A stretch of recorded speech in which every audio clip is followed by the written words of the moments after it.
This conference will now be recorded. और जी क्या हालात चल रहे हैं? सब सुकून है आप लोगों की तरफ? हाँ जी, अल्लाह का शुक्र। माशाल्लाह माशाल्लाह ठीक हो गया। और प्रैक्टिस का क्या हालात है? प्रैक्टिस ठीक है, मैंने तो लास्ट लेक्चर अभी हाफ सुना था। अच्छा, प्रोसेस वाला, बस उसकी आज प्रैक्टिस इंशाल्लाह कर लूंगा। अच्छा, ये हम जो ग्रेप की कमांड यूज करते हैं, बीच में स्विच यूज करते हैं हम मोर के साथ, ये किस लिए करते हैं? ये इसको पाइप कहते हैं बेसिकली। वो जो स्ट्रेट लाइन कह रहे हैं जी पाइप के साथ जो करते हैं, जैसे लेस मोर यूज किया है। बिल्कुल, ये पाइप साइन होता है और इसका होता है कि जो कमांड पाइप से पहले एग्जीक्यूट होती है उसमें से फिर हम एक यूं समझते हैं कि कॉनकैटिनेट कर रहे हैं, मतलब एक उसकी आउटपुट को रिलेट कर रहे हैं अगली कमांड के साथ। तो उसमें फिर ग्रेप क्या होता है? ग्रेप बेसिकली फिल्टर करता है उसमें से आउटपुट में से कंटेंट्स को। तो ग्रेप करके हम बताते हैं जी कि ये जो इस तरह का अगर कोई है मिलता है, मैच करता है पैटर्न, तो वो आउटपुट दिखा दो। तो बेसिकली पिछली कमांड की आउटपुट को रिटेन करते हुए अगली कमांड उसकी आउटपुट में से जो भी रिजल्ट निकालना हो उसमें, जिस तरह हम लोग अभी डब्ल्यू काउंट एक WC एक कमांड है, वर्ड काउंट जिसे कहते हैं। अक्सर औकात चेक करना हो कि यार इस फाइल के अंदर कितनी लाइंस ऑफ कोड है, तो आप फाइल को कहते हैं कैट फाइल नेम और पाइप साइन और आगे WC लिख देते हैं, WC स्पेस माइनस। तो वो आपको बता देता है जी कि इतनी लाइंस ऑफ कोड है। That is a string. तो कर लेता हूँ इसको।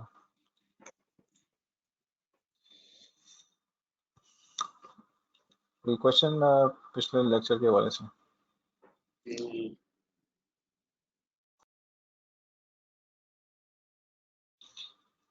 अच्छा, हम लोग आ जाते हैं। तो मिसाल के तौर पे अगर मैं कोई कैट etc इसमें हम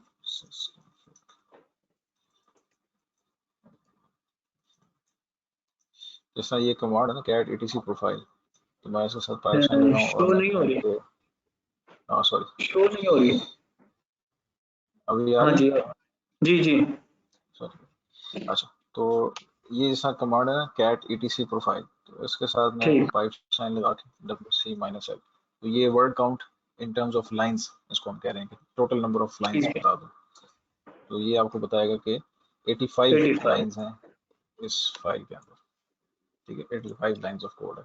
अगर वैसे खाली WC करेंगे तो ये फिर आपको लाइंस बता रहा है, वर्ड्स बता रहा है, सेंटेंस बता रहा है और फिर वर्ड्स बता रहा है। तो ये कंप्लीट आपको डिटेल करेगा, ठीक है जी। ये बेसिकली इसका मकसद। ओके। और अच्छा, तो लास्ट टाइम हम बेसिकली टॉप कमांड को देख रहे थे आखिरी लेक्चर में। तो उसमें हम देख रहे थे किस तरीके से हम लोग प्रोसेस को एनालिसिस कर सकते हैं। फिर हमने उसमें देखा कि हमने एक थोड़ा सा खुद से लोड भी इंक्रीज किया था और उसमें हमें देखा कि ये जो वैल्यूज आती हैं, मिसाल के तौर पे ऊपर जो आपके पास ये परसेंटेज ऑफ CPU या टास्क, ये जो आपके पास टॉप कमांड के ऊपर ये लोड एवरेज आ रही है, ये 3 वैल्यूज आ रही हैं। तो ये 1 मिनट की लोड है, ये 5 मिनट की है और ये 15 मिनट की लोड एक्टिविटी है। तो ये बता रहा होता है, इसके पैटर्न से नजर आ रहा होता है कि इस वक्त आपके सिस्टम पे लोड इंक्रीज हो रहा है या डिक्रीज हो रहा है। और इसके अलावा हमने देखा था कि हम टॉप कमांड से भी प्रोसेस को किल कर सकते हैं। K प्रेस करें और डिफरेंट H प्रेस करेंगे तो ये हेल्प फाइल खुल जाएगी और इसके अंदर ये सारे फ्लैग वैल्यूज आपको दी हुई हैं। कौन सी फ्लैग वैल्यू, अगर आपने टॉगल करना हो, टॉगल से मुराद ये है कि जो ऊपर समरी आ रही होती है, ये जो समरी आ रही होती है, इसको अगर आपने टॉगल करना हो या कोई हेडर्स जो है वो सारे नहीं आपको चाहिए, कुछ चाहिए कुछ नहीं चाहिए, तो आप टॉगल कर सकते हो। ये T फॉर, ये देखें, ये आपके पास जो CPU से रिलेटेड है, टास्क से रिलेटेड है, T फॉर टास्क, ठीक है। L है, तो L जो है आपको अगर आप देखें तो टॉप कमांड जो है वो यहाँ से उसकी आउटपुट चलेगी। M है तो M फॉर मेमोरी, तो मेमोरी के डिफरेंट व्यूज हैं और इस तरह आप उसको स्विच कर सकते हैं, टॉगल कर सकते हैं बिटवीन डिफरेंट हेडर वैल्यूज। और किल करना हो तो ये देखें, किल करना हो किसी को आपने प्रोसेस को, तो आप यहाँ से किल कर सकते हैं। एक यहाँ पे आर का दिया हुआ विच इज कॉल्ड रीनाइस। रीनाइस क्या है, ये बेसिकली हम अभी इसी को हमने स्टडी करना है। ये होता है कि जो प्रोसेस की जितने भी प्रोसेस यहाँ पे डिफाइंड है टॉप कमांड के अंदर, उनकी एक प्रायोरिटी होती है, ठीक है। अगर आप यहाँ पे देखें तो यहाँ पे दो फील्ड्स हैं जो कि किसी भी प्रोसेस की प्रायोरिटी को डिफाइन कर रहे हैं। एक है ये PR और एक है ये NI, ठीक है। तो PR स्टैंड्स फॉर प्रायोरिटी और NI stands for nice value, ठीक है। अब इनका आपस में रिलेशन क्या है, ये दोनों प्रायोरिटीज हैं। जो PR है वो बेसिकली आप उसको OS रिलेटेड प्रायोरिटी कह लें, जो नॉर्मल OS की प्रायोरिटीज होती हैं। और NI जो है वो टिपिकल स्पेसिफिकली ये सिस्टम या इस प्रोसेस कमांड से रिलेटेड जो टॉप कमांड से रिलेटेड इसकी वैल्यूज है। तो इन दोनों में ये जो नाइस और री नाइस का कॉन्सेप्ट है, ये इसके लिए ये हम वैल्यू यूज करते हैं, NI वाली वैल्यू। अच्छा, इसमें किस तरह का इसका है वो मैं आपको एक दिखाता हूँ, एक डायग्राम दिखाता हूँ मैं आपको, जिसके थ्रू आपको थोड़ा सा आइडिया होगा कि किस तरीके से आप जो है वो इसको कोरिलेट कर सकते हैं इन वैल्यूज को आपस में। तो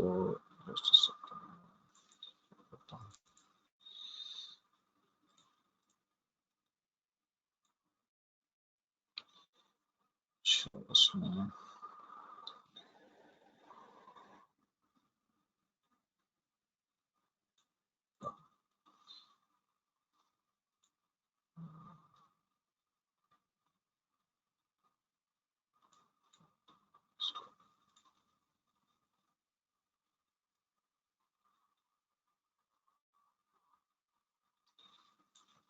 इसमें नहीं, खैर वैसे मैं बता देता हूँ। तो बेसिकली मैं इस पे पैड पे नोट पैड पे आपको बता देता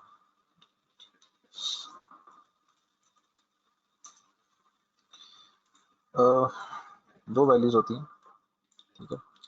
एक PR जो आप देख रहे थे और एक NI। तो PR और NI ये दो वैल्यूज हैं। PR के जो लेवल्स होते हैं ये बेसिकली स्टार्ट होते हैं फ्रॉम 99 -99 से टू 39। और जो NI के लेवल्स हैं, ये प्रायोरिटी लेवल्स की हम बात कर रहे हैं, ये स्टार्ट होते हैं -20 से 19।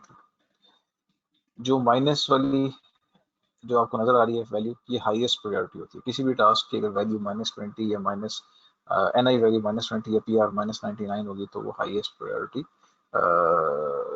Sorry not -20, basically -20 is correlation अगर करें NI और PR वैल्यू की आपस में, तो उसमें जो NI की -20 की वैल्यू है वो है PR के बराबर, PR के 0 वैल्यू के बराबर, ठीक है। तो PR लेवल अगर 0 होगा तो NI वैल्यू -20। तो -20 हाईएस्ट प्रायोरिटी है NI की वैल्यू में। और इधर PR की हाईएस्ट -99 है, लेकिन यहाँ पे अगर कोरिलेशन करें तो हम हमारी जो -20 है NI नाइस वैल्यू, वो प्रायोरिटी जो सिस्टम OS प्रायोरिटी है उसके 0 के इक्विवेलेंट। तो इस किस्म की बेसिकली इनकी आपस में मैपिंग है। और अगर हम बैकग्राउंड में देखें, ये आपके पास टॉप कमांड चल रही है, तो उसमें अगर आप देखें तो ये देखें, ये -20 नाइस वैल्यू है और इसके अगेंस्ट PR जो है वो 0 है। और इसी तरह PR 20 जो है वो नाइस वैल्यू 0 के बराबर है। तो ये कोरिलेशन है। लेकिन हम बेसिकली जो छेड़छाड़ करते हैं ड्यूरिंग सिस्टम रनिंग प्रोसेस, हम ये जो नाइस वैल्यू है इसको हम चेंज करके तो सिस्टम की जो प्रायोरिटी है उसको चेंज, प्रोसेस की जो प्रायोरिटी है उसको चेंज कर सकते हैं। प्रोसेस की प्रायोरिटी क्यों चेंज करनी है, रीजन ये है वही अगेन कि अगर आपका मल्टीपल प्रोसेसेस चल रहे हैं, लेट्स सपोज इस पे आपने कोई ऐसा वर्कलोड या ऐसी सर्विस इंस्टॉल की हुई है जिसकी प्रायोरिटी आप हाई करना चाह रहे हैं, कोई रिसोर्स कंटेंशन हो जाता है, मतलब रिसोर्सेज जो है वो फुली एंगेज्ड हैं, 100% यूटिलाइज हो रहे हैं, और जो आपका प्रोसेस है जो जो क्रिटिकल है या VIP प्रोसेस है, उसको ज़्यादा रिसोर्सेज चाहिए या उसको VIP स्टेटस चाहिए, तो उसके लिए उसकी प्रायोरिटी हाई करनी पड़ेगी। तो प्रायोरिटी को हाई करने के लिए किसी प्रोसेस की या लो करने के लिए हम यहाँ पे कमांड्स के थ्रू इसकी नाइस वैल्यू को चेंज करते हैं तो उससे जो है उसकी प्रायोरिटी हम प्लस माइनस या हाई या लो कर सकते हैं, तो उससे जो है वो प्रोसेस की प्रायोरिटी चेंज हो सकती है। तो अगर हम इस किस्म का काम करना चाहें तो हम यहाँ से आर वैल्यू से भी कर सकते हैं जो मैंने बताया, लेकिन हम अगर पहले सिंपल कमांड के थ्रू देख लें कि किस तरह कर सकते हैं तो हम देख लेते हैं। अच्छा, एक ये चेक सम सीक्वेंस का एक SHA1 ये कमांड है, एक ये dev0, ये एक स्पेशल dev0 एक स्पेशल डिवाइस है जो बेसिकली नॉर्मली यूज की जाती है जब भी आपने किसी भी आपको थिन प्रोविजनिंग और थिक प्रोविजनिंग का आइडिया है आप लोग दोनों में से किसी? जी जी, वो वर्चुअलाइजेशन में जो हम यूज करते हैं वो हर जगह यूज होती है, तो वैसे जी जी आइडिया है, कॉन्सेप्ट वही है। तो आज आपको है आइडिया थिक प्रोविजन और थिन प्रोविजनिंग का? जी जी। तो बेसिकली थिक प्रोविजनिंग में क्या होता है कि आप सारी डिस्क प्री एलोकेट कर लेते हैं, और थिन प्रोविजनिंग में क्या होता है कि वक्त के साथ साथ जैसे जैसे डाटा ग्रो करता है उस हिसाब से स्पेस यूटिलाइज होती है। तो जो थिक प्रोविजनिंग होती है जिसमें आपको वो करना होता है अपना प्री एलोकेट करनी होती है हार्ड डिस्क, तो उसमें फिर की जाती कमांड जो यूज की जाती है कि जी जितनी भी स्पेस है उसको 0 से फिल आउट कर दो, 0 0 0 0 रखना शुरू कर दो। तो ये dev0 सॉर्ट ऑफ वही स्पेशल डिवाइस है जो कि यूज होती है लिनक्स के अंदर अगर आपने उनको फिल करना हो 0 से, तो इसको कॉल करके तो वो अपना प्रोसेस प्री एलोकेट कर लेता है डिस्क को। तो इसी तरह हर उसमें अगर वर्चुअलाइजेशन की बात करें तो उसमें फॉर एग्जांपल VMware की बात करें तो ईगर जीरो थिक, उसकी अगर CLI टूल्स में जाएं तो उसमें उसका अपना एक जीरो के नाम से एक फ्लैग वैल्यू यूज होती है जब आप डिस्क क्रिएट कर रहे होते हैं। तो खैर कॉन्सेप्ट वही है कि ये डिवाइस इसी काम के लिए होती है। अच्छा, अगर मैं इसको ये मैं एक सिंपल सी जस्ट एक डंप कमांड आपके लिए डमी कमांड एक रन कर रहा हूँ, तो हम देखते हैं कि इसकी जो मैंने शुरू की तो इसकी क्या वैल्यू है। तो अगर हम किसी भी प्रोसेस को ये मैं एंटर किया तो इस प्रोसेस इसकी आईडी आ गई।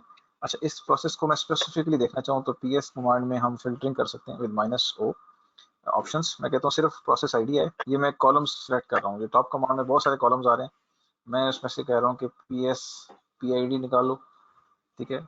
इसकी जो अपना कमांड कौन सी थी वो निकालो, और नाइस वैल्यू निकालो, नाइस वैल्यू क्या थी, और प्रोसेस कौन सा है 4285।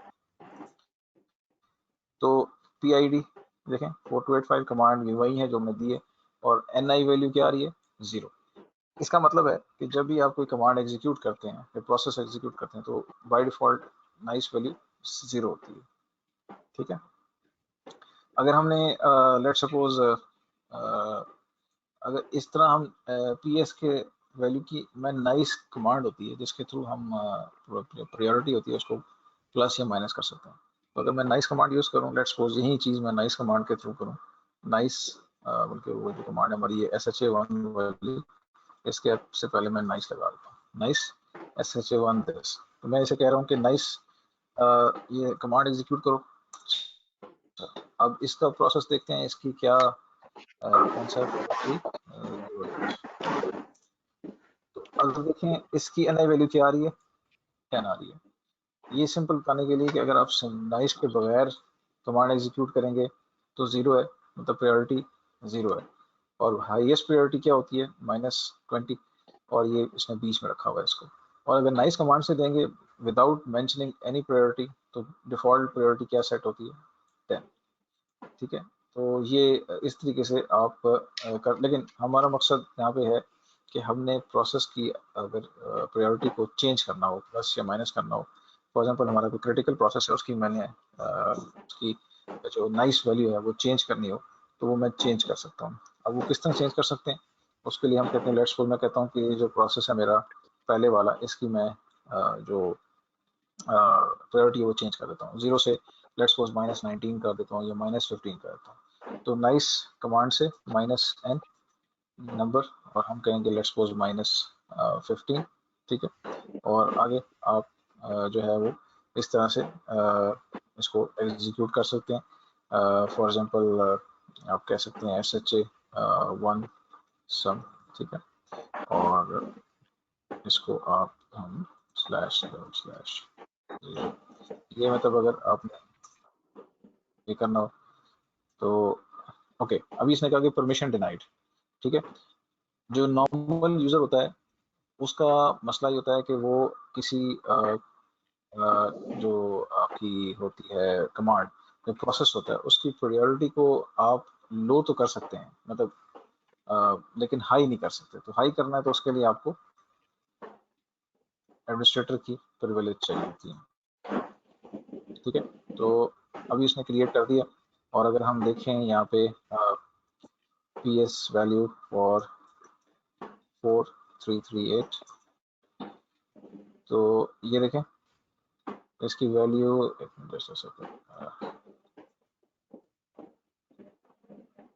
इसको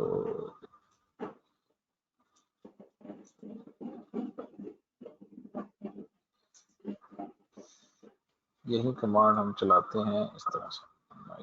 इसको मैं कॉपी कर लेता हूँ और मैं यहाँ पे पेस्ट कर देता हूँ। तो मैं अगर ये इस तरह चलाऊँ तो ये मेरी इस कमांड को, अच्छा सॉरी हमने आगे n% साइन नहीं लगाया, ठीक है। अच्छा अब मैं अगर ये PS कमांड चलाऊं और देखना चाहूँ कि इसकी प्रोसेस आईडी की, इस प्रोसेस आईडी की जो नाइस वैल्यू है वो क्या है, तो वो हम देख सकते हैं PIT कमांड और नाइस वैल्यू वो प्रोसेस 4410। तो आप देखें तो ये -15 हो गई। तो इस तरह किसी भी प्रोसेस को अगर आप उसकी वैल्यू चेंज करना चाहें तो आप कर सकते हैं। अब मिसाल के तौर पे टॉप कमांड पे जाएं हम, तो टॉप कमांड पे ये देखिए, ये मैंने वो जो जॉब्स लाई थी चेक सम सीक्वेंस की, ये बेसिकली एग्जीक्यूट हो रही हैं। अगर मैं इनमें से किसी की प्रायोरिटी हाई करना चाहूँ, या लेट्स सपोज ये 0 आ रही है, तो 0 को मैं 10 करना चाहूँ, 15 करना चाहूँ, तो वो मैं आम यूजर से कर सकता हूँ। तो इस वक्त मैं नॉर्मल यूजर से लॉग इन हूँ और मैं R प्रेस करता हूँ। तो R प्रेस किया, स्मॉल R जैसे ही प्रेस किया तो उसने कहा जी कि प्रोसेस आईडी बताएं जिसका आपने NI वैल्यू को चेंज करना है। मैं सपोज कहता हूँ कि लेट्स सपोज ये जो 4330 है इसको कर दूँ 4330। अच्छा वो कह रहा है कि जी री नाइस वैल्यू, अब ये वैल्यू चेंज कर रहा हूँ, इस इज कॉल्ड री नाइस। तो जब आप वैल्यू चेंज कर रहे होते हैं इसको आप री नाइस कहते हैं। तो मैं इसे कहता हूँ कि इसकी वैल्यू कर दो लेट्स सपोज 15 कर दो। तो ये देखें ये वैल्यू 15 हो गई। तो इसको कहते हैं री नाइस।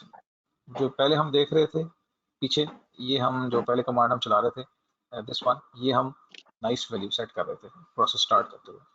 और टॉप कमांड से मैंने क्या किया कि मैंने रन टाइम के ऊपर उसकी जो नाइस वैल्यू है वो चेंज कर दी किसी प्रोसेस को।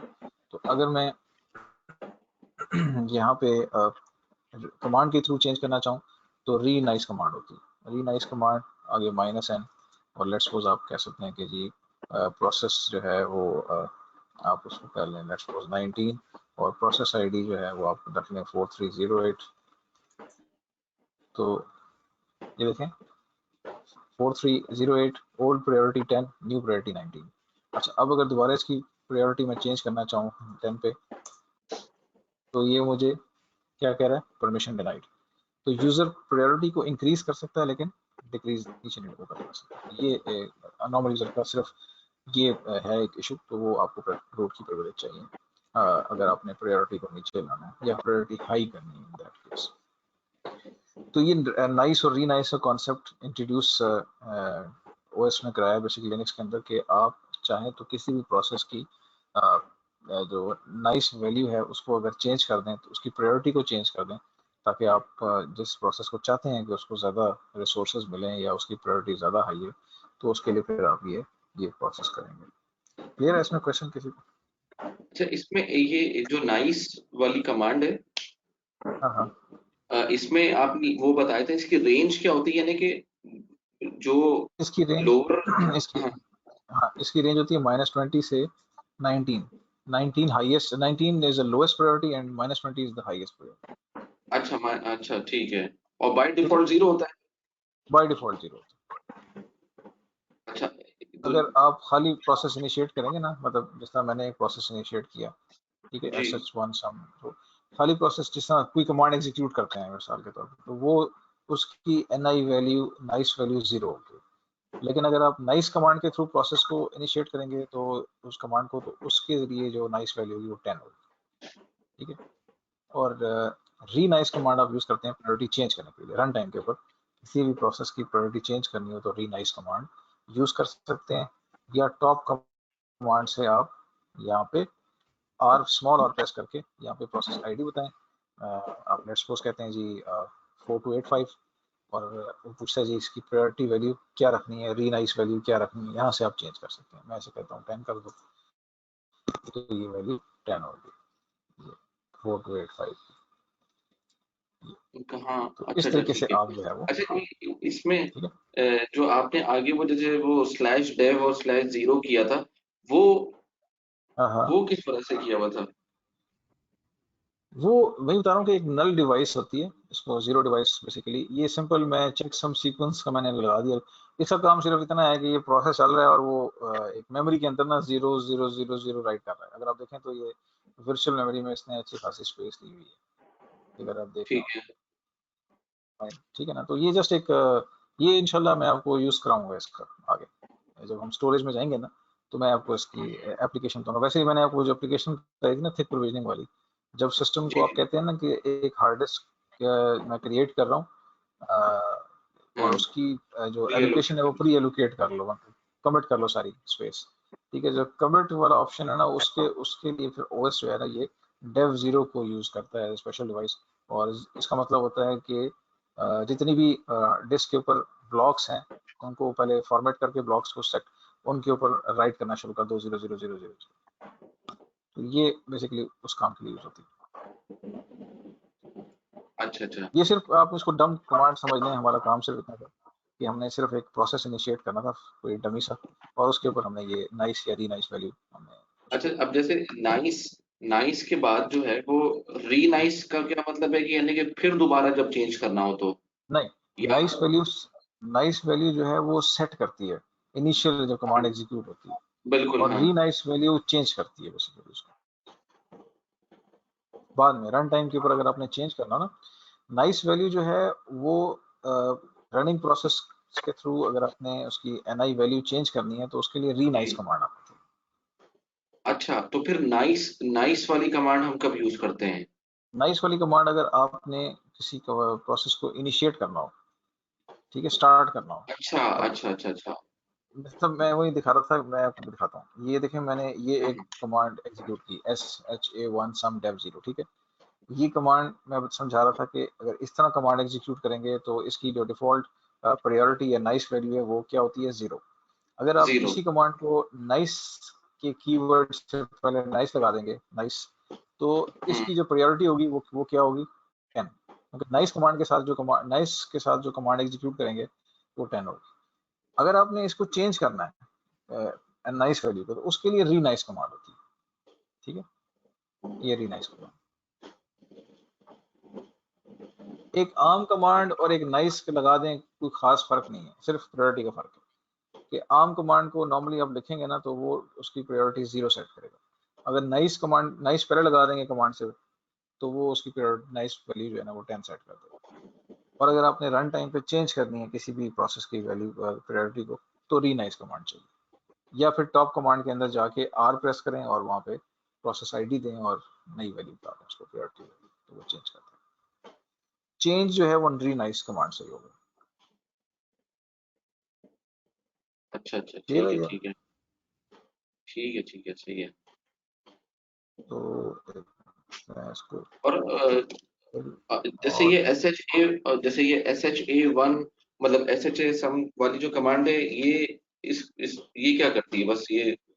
हाँ। ये सिंपल चेकसम सीक्वेंस है, वो नहीं, वो चेक करती कि यार इसके ऊपर जो इस डिवाइस का या इस फाइल का जो सिग्नेचर है और जो इसके ऊपर हाँ हाँ इंक्रिप्शन हाँ। हुई है क्रिप्टोग्राफी के पॉइंट ऑफ व्यू से, दैट इज समथिंग एल्स। ये सिंपल एक डमी एक कमांड एग्जीक्यूट की है, चेकसम बस सीक्वेंस। अच्छा अच्छा अच्छा, ये आप बस चेक ठीक है। करो इसको, वो उसी में फंसा हुआ है, बस वो लूप में फंसा हुआ है बस। अच्छा तो अच्छा अच्छा, ये बस जस्ट ठीक एक डमी कमांड से एग्जीक्यूट, जस्ट एक प्रोसेस इनिशिएट।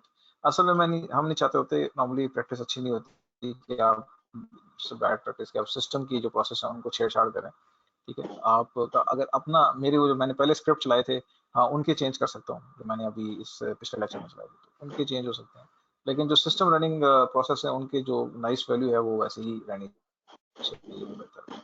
अगर हम उसमें चेंज करेंगे तो हो सकता है कि उस पर जो डिपेंडेंट प्रोसेस है उन पर कोई इफेक्ट ना पड़ जाए, तो ये इसलिए हम बेसिकली हमने अलग से खुद से अपना एक वो बनाया। अच्छा, ठीक है। ठीक है जी, तो ये सिर्फ समझाने की ये जरूरत थी कि आप किसी भी टास्क की प्रायोरिटी और प्रोसेस की प्रायोरिटी चेंज करना चाहें तो आप नाइस वैल्यूज की चेंज कर दें तो उसकी प्रायोरिटी हाई हो जाएगी। अच्छा जी, नेक्स्ट जो हमारा मॉड्यूल है वो है बेसिकली सॉफ्टवेयर इंस्टॉलेशन या पैकेज मैनेजमेंट का, कि सॉफ्टवेयर पैकेज मैनेजमेंट, ये पैकेज इंस्टॉलेशन लिनक्स के अंदर हमने जो पैकेज इंस्टॉल करते हैं वो किस तरह करते हैं, तो उसके लिए हमें आपको यूनिट की यम कमांड यूज कर सकते हैं। यम कमांड है और एक अभी मैंने इंट्रोड्यूस कराई है डीएनएफ कमांड। डीएनएफ कमांड जो है वो कंपैरेटिवली ज़्यादा फास्ट है यम से। यम का जो सोर्स कोड है और जो डीएनएफ का सोर्स कोड है उसमें 50-50 का फर्क है, मतलब डीएनएफ का जो सोर्स कोड है वो 50% ऑफ द यम कमांड है, तो इसलिए ये ज़्यादा एफिशिएंट है। बाकी सिंटैक्स वाइज दोनों सेम है, सिर्फ यम की जगह डीएनएफ लिख दें, बाकी सिंटैक्स या पैरामीटर्स या आर्ग्यूमेंट्स में कोई फर्क नहीं है। तो ये दो हम यूटिलिटीज यूज करते हैं अगर हमने कमांड लाइन के थ्रू इंस्टॉल करना हो किसी भी सॉफ्टवेयर को या पैकेज को, तो यम और डीएनएफ, तो ये दो हैं। और इसके अलावा बेसिकली अगर आप रेड हैट की बात करें तो रेड हैट का अपना सब्सक्रिप्शन मैनेजर है, लेकिन क्योंकि हमने इसको लाइसेंस नहीं लिया हुआ या सब्सक्रिप्शन नहीं ली हुई, तो अगर मैं फॉर एग्जांपल लिखता हूँ यम लेट्स सपोज इन्फो httpd कि मुझे इस पैकेज की इंफॉर्मेशन चाहिए, तो ये मुझे कह रहा है कि जी बेसिकली आपके पास जो है वो एक तो परमिशन डिनाइड है और दूसरा ये है कि रूट नहीं है। आप हम रूट वाला वो कर लेते हैं, सूडो इसी को कर लेते हैं सूडो या तो ये कह रहा है जी कि updating subscription manager repositories there is no, वो कह रहा है unable to read consumer identity, क्योंकि हम रजिस्टर्ड नहीं है इसलिए हमें वो ना यम कमांड चलाने देगा ना डीएनएफ कमांड चलाने देगा। मैं डीएनएफ कमांड चलाऊं, DNF let's suppose install httpd हमारा वेब सर्वर या अपाची सर्वर है, तो अगर इसको इंस्टॉल करना तो हम इस तरह लिखते हैं। लेकिन अभी ये बता रहा है जी कि आपकी जो है ना ये कोई भी ऐसी पैचिंग के लिए कोई रेपोजिटरी होती है, बेसिकली सॉफ्टवेयर रेपोजिटरी जिसके अंदर तमाम पैकेजेस मौजूद होते हैं लिनक्स के, इस तरह विंडोज़ का अपडेट मैनेजर होता है, विंडोज़ अपडेट सर्विसेज WSUS, इसी तरह लिनक्स का भी इसको यम रिपोजिटरीज कहते हैं या सब्सक्रिप्शन जो चैनल रिपोजिटरीज होती हैं लिनक्स रेड हैट की। लेकिन क्योंकि हम रेड हैट के साथ रजिस्टर नहीं है इसलिए वो हमें बाय डिफ़ॉल्ट ये यम को हम यूज़ नहीं कर सकते, क्योंकि रिपोजिटरी का कोई रेफरेंस ही नहीं है। तो जैसे ही हम रेड हैट सब्सक्रिप्शन से वो करेंगे तो फिर वो हमें यम कमांड यूज़ करने देगा।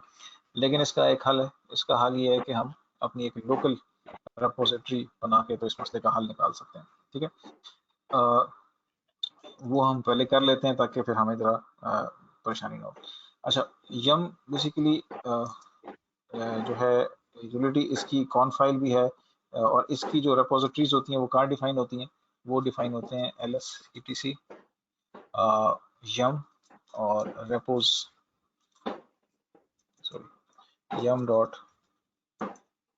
yum.repos.d। अच्छा, ये क्योंकि हम उससे हैं और हाँ यहाँ पे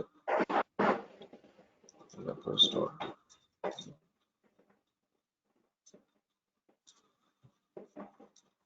etc yum repos.d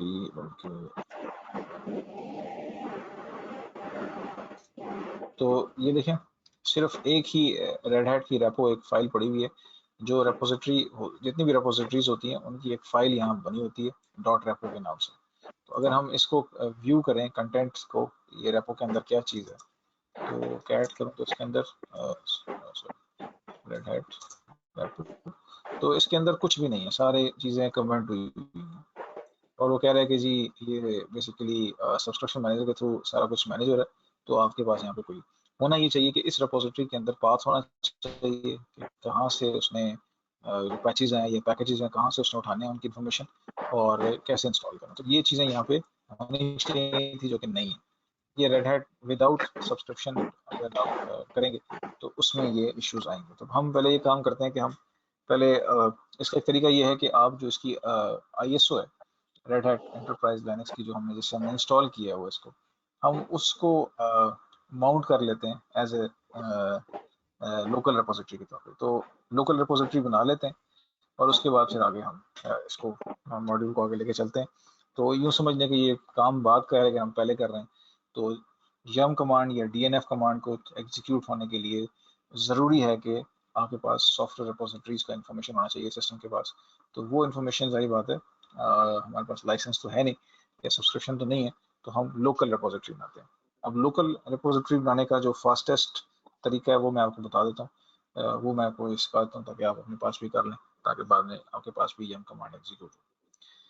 तो उसके लिए हम देखते हैं कि हमारे पास जो ISO माउंट है कि नहीं। तो ये देखें, ये हमारे पास ये जनाब आपके पास ये ISO माउंटेड है बाय डिफॉल्ट में, सब अटैच है। तो उसने ऑटोमेटिकली ये क्या करता है इस पाथ के ऊपर यहाँ पे ये माउंट कर देता है। तो हम एक काम करते हैं, हम इसको यहाँ से अनमाउंट करते हैं और हम इसको कर देते हैं अनमाउंट dev SRO। ये जो डिवाइस है मैंने इसको कहा कि इसको अनमाउंट कर दो, एजेक्ट कर दो, बेसिकली आप CD-ROM को एजेक्ट करते हैं। तो ये मैंने इसका एजेक्ट कर दो। तो अब एजेक्ट करने के बाद अब वो पार्टीशन खत्म हो गया। मैं एक काम करता हूँ, एक हम माउंट पॉइंट बना लेते हैं sudo ISO रेपो के नाम से एक डायरेक्टरी बना लेता हूँ। सॉरी mkdir लिखना भूल गया, mkdir, ठीक है। और मैं एक काम करता हूँ, मैं इसे कहता हूँ कि माउंट dev SRO, ये मेरी DVD-ROM या CD-ROM का डिवाइस का नाम है SRO।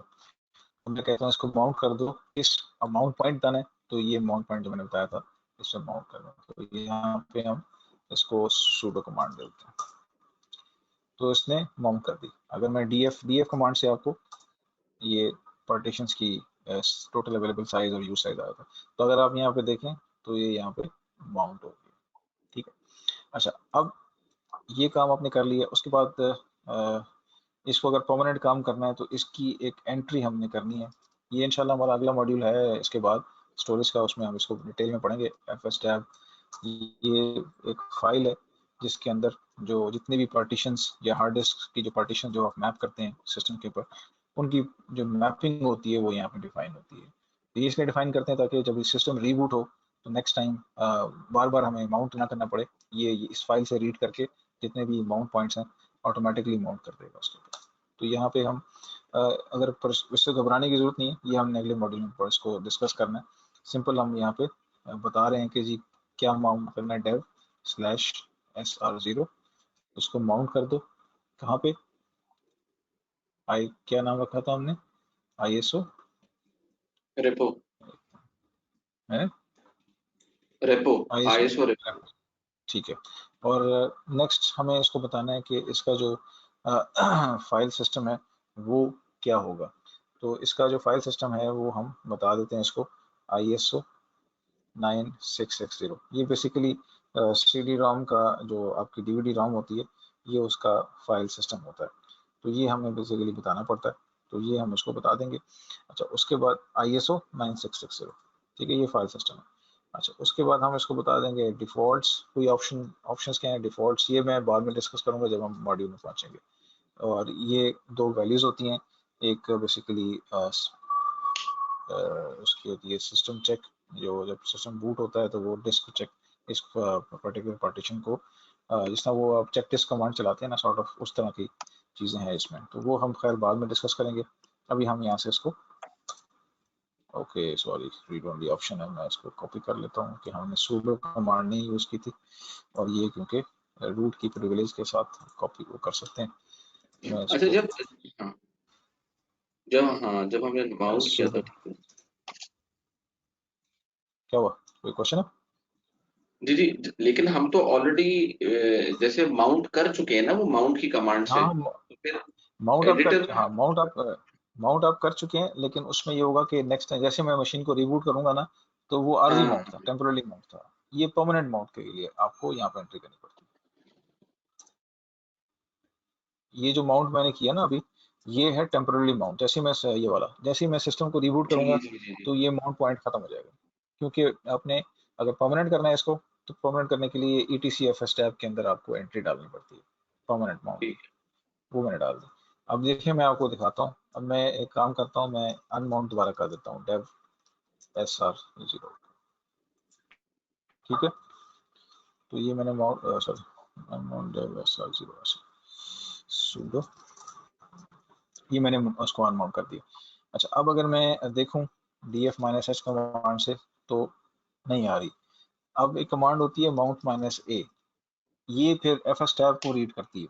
-a का मतलब है ऑल, जितनी भी एंट्रीज fs टैब के अंदर हैं उन सबको माउंट करते हैं। तो जैसे मैं इसको हम sudo कमांड से यूज कर लेते हैं। ठीक है, सॉरी मैंने गलती से, देखें सिंटैक्स एरर आ गया। हमने गलती से जो है वो ओ की जगह 0 लिख दी। सर ओ की जगह मैंने 0 लिख दी। ये मेरा पुराना मसला है कि मैं जो है ना वो, अच्छा जी, तो ये हो गया। अब हम दोबारा वो यूज करते हैं sudo mount-a। तो ये देखें उसने माउंट कर दी। तो df-h करो, तो ये देखें ये माउंट हो गई। ठीक है, तो अब ये across the reboot permanent mount हो गई है। अब जब भी आप सिस्टम को रीबूट करेंगे, आपकी जो लेकिन शर्त ये है कि जो ISO है ना वो इसके साथ अटैच होना चाहिए।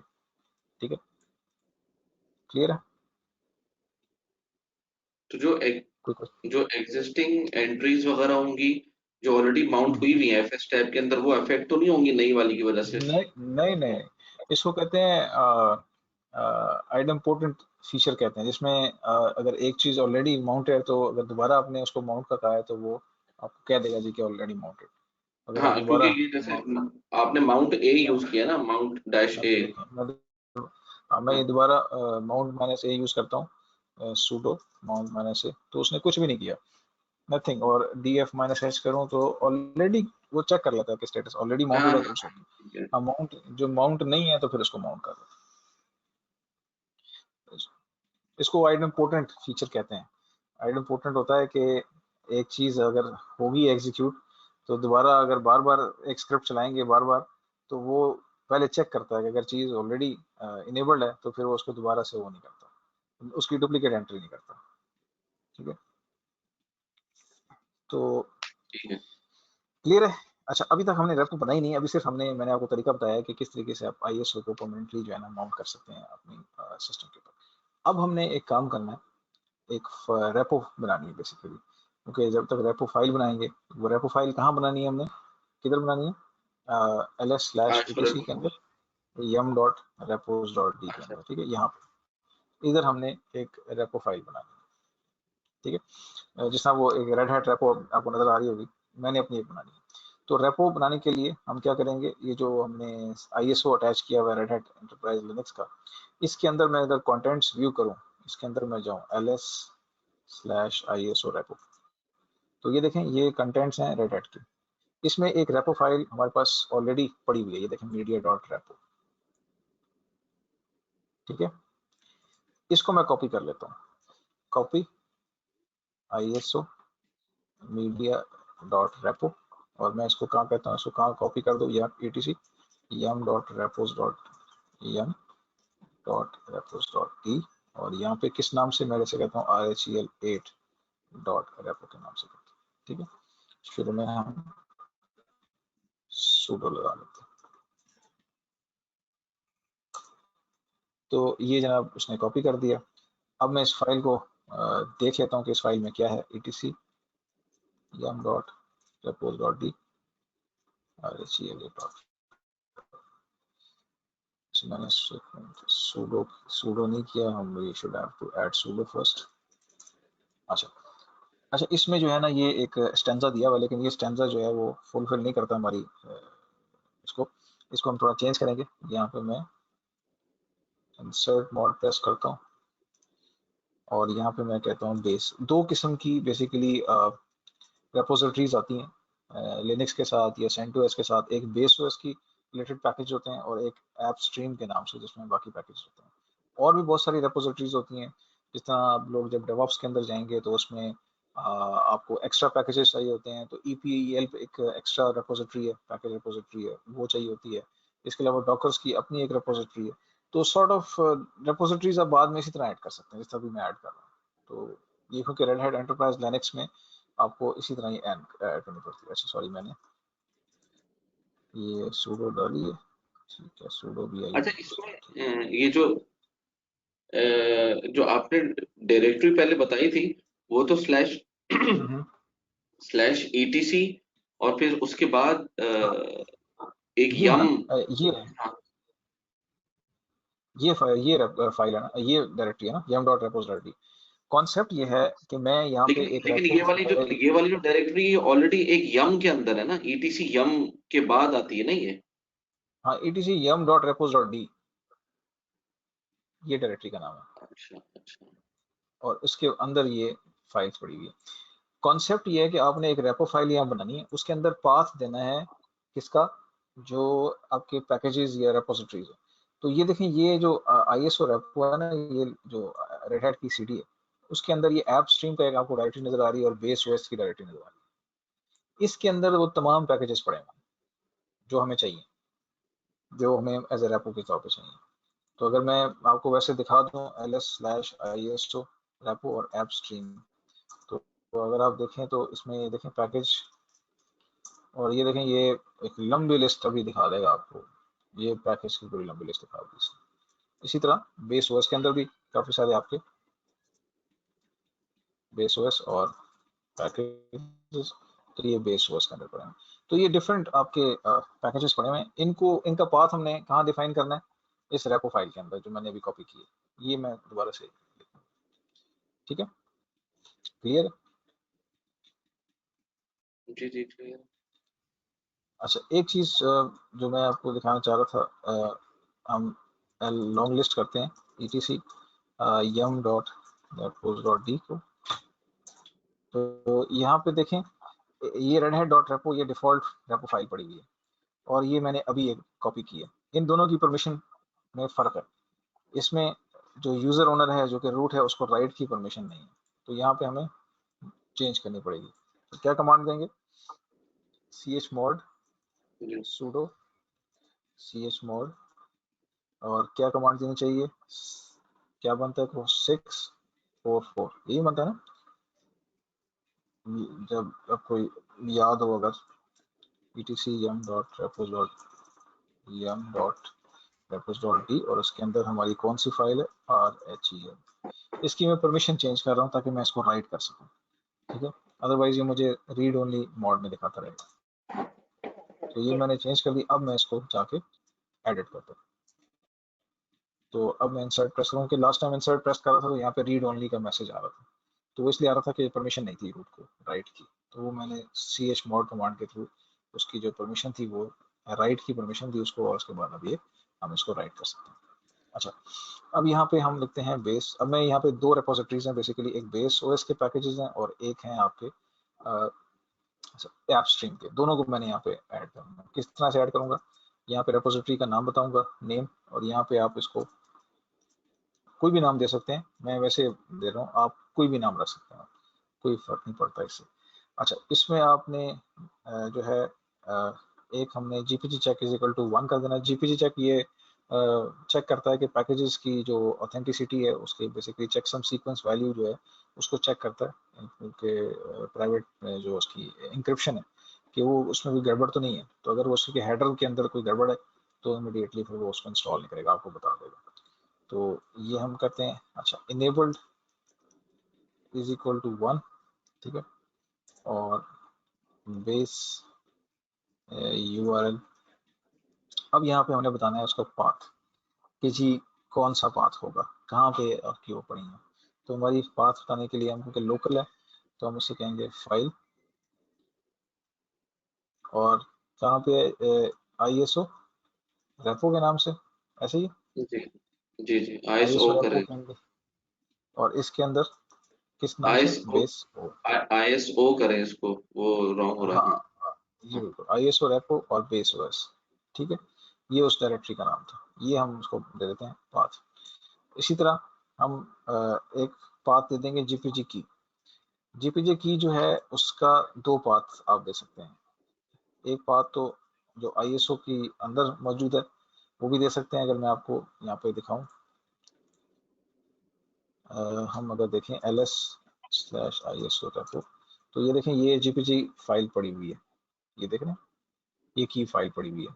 या तो ये पाथ दे दें, या फिर यही फाइल आपकी पड़ी होती है ls/etc, उसके बाद आपके पास ये पड़ी होती है pki, pki, और उसके अंदर आपके पास यहाँ पे rpm jpg, और इसके अंदर ये रेड हैट रिलीज के नाम से, ये आपकी लोकल सिस्टम पे पड़ी है। क्योंकि सारी बात है की तो वही होगी जिस की से आपका ओएस के पैचेस को उसने, वो पैकेजेस को उसने इंक्रिप्ट किया हुआ है, उसी की से आपकी बाकी पैकेज भी इंक्रिप्ट होता है, कोई वेंडर की तरफ से। तो चाहे तो ये पाथ दे दें, चाहे तो ये पाथ दे दें। तो लेट्स सपोज हम कहते हैं नहीं, हम जो ओएस का पाथ है वो दे देते हैं, तो मैं यहाँ पे उसको पेस्ट कर दूंगा। तो अच्छा ये बेसिकली जी काशिफ साहब, क्वेश्चन। ये जो हाँ जी, जी जी मतलब जब हमने माउंट सारा कर लिया था FS टैब से, उसके बाद फिर हाँ हमने जो है वो क्या नाम है, वो कॉपी हाँ किया हम ना जो हमने एक, हाँ तो हाँ हाँ बोले बोले।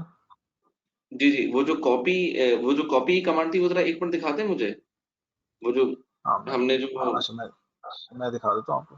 हाँ हाँ पहले ये कर लें आप, हाँ कर लें। नहीं, मैं आपको दिखा देता हूँ। ये कॉपी मीडिया हाँ डॉट रेपो के नाम अब से ये एक जो, फाइल पड़ी हाँ हुई है, सैंपल फाइल। जी ठीक जी, है, ये और इसको हमने कॉपी कर दिया yum.repos.d के अंदर इस नाम से, और इस इस नाम फाइल को से भी हम ठीक है। एडिट कर, और इसी फाइल को हम एडिट कर रहे हैं। अच्छा इसी फाइल को हम एडिट करें। अच्छा एक चीज मुझे पूछनी थी, जब हमने वो मेक डायरेक्टरी करके ये ISO रेपो बनाया था, हम्म, तो ये तो हमने एक न्यू डायरेक्टरी बनाई थी ना, बिल, बिल्कुल तो ऐसे ही ये, है, बिल्कुल ऐसे ही। हाँ लेकिन न्यू डायरेक्टरी बनाई थी तो ये तो एम्प्टी नहीं होनी चाहिए।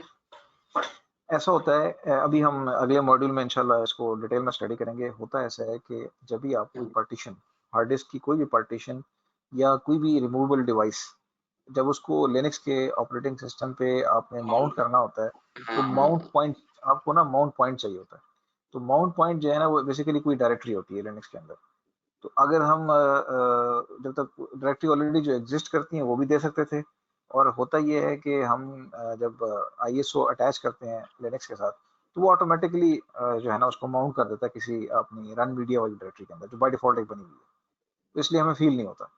लेकिन अभी स्टोरेज के मॉड्यूल में इंशाल्लाह पढ़ेंगे कि जब भी आपने कोई पार्टीशन, नई हार्ड डिस्क आपने लगाई सिस्टम में और उसकी पार्टीशनिंग की, उसके ऊपर फाइल सिस्टम किया, तो फाइल सिस्टम हम्म करने के बाद आपको उस पार्टीशन को माउंट करना पड़ता है।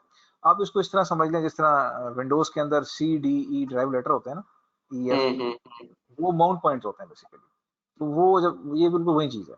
तो आपने एक डिस्क को फॉर्मेट तो कर लिया, और उसके बाद उसको ड्राइव लेटर असाइन करना है। तो drive letter just like create a directory and become a mount point for a partition or a removable media. अच्छा समझ गए मेरी बात? जैसे आइडियली अगर देखा जाए तो जो हमने मतलब वो तो हम आगे चले नेक्स्ट मॉड्यूल में डिस्कस कर लेंगे, लेकिन जैसे मेक डायरेक्टरी में से मुझे ये समझ में आता है कि मैं अगर फॉर एग्जांपल आहद या काशिफ किसी की नाम की भी एक डायरेक्टरी बना लूं ना, तो हाँ, वो एम्प्टी होनी चाहिए ना इनिशियली। ऐसे ही है, empty हाँ होनी चाहिए। लेकिन मैं आपको दिखाऊं यहाँ पे, एक मिनट है, मैं आपको विंडोज के उससे समझाता हूँ कि मैं जो जी मैं जी पॉइंट्स आपको समझाना चाह रहा हूँ। जस्ट अ सेकंड, मैं आपको क्लियर करता हूँ। ये देखिए, मैं इसमें जाता हूँ मैनेज में, ठीक है। जी आप किसी भी पार्टीशन को, चाहे विंडोज हो या लाइनक्स हो, उसको किसी भी डायरेक्टरी के ऊपर माउंट कर सकते हैं, ठीक है। ये डिस्क मैनेजमेंट आ रही है ना आपके पास, ये मेरे पास जी डिस्क जी जी मैनेजमेंट आ जी रही जी जी है। तो मैं चाहूँ तो इसको, ये देखें ना, ये पार्टीशन बनी हुई है, और हर पार्टीशन को एक ड्राइव लेटर असाइन है, तो जी ये इसका माउंट पॉइंट है, ठीक है। अब ये विंडोज ये नहीं दिखा रहा कि ये डायरेक्टरी है या कुछ है, बैकएंड के ऊपर वो बेसिकली इसको कंट्रोल कर रहा है। लेकिन अगर आप चाहें तो आप यहाँ से इसको माउंट कर सकते हैं, ये देखें, ये ऐड का ऑप्शन आ रहा है ना आपके पास, ये आप हम्म, देख रहे हैं, mount in the following empty NTFS folder. हम ये वाले ऑप्शन यूज कर रहे हैं लिनक्स के अंदर। जी लिनक्स करती है इसी तरह है, लिनक्स ये ड्राइव लेटर वाला काम नहीं करती। लिनक्स माउंट करती है किसी भी पार्टीशन को इन एम्प्टी फोल्डर या डायरेक्टरी। तो हाँ आप विंडोज में भी ये काम कर सकते हैं, ठीक है ना। मैं यहाँ पे एक डायरेक्टरी बना, मैं मिसाल देता हूँ, मैं यहाँ पे ई में एक डायरेक्टरी बना लूँ और उस डायरेक्टरी को यहाँ पे सिलेक्ट करके मैं ओके कर दूँ, तो ये जो मेरी ड्राइव है, डी ड्राइव, ये उस डायरेक्टरी के अंदर माउंट हो जाएगी,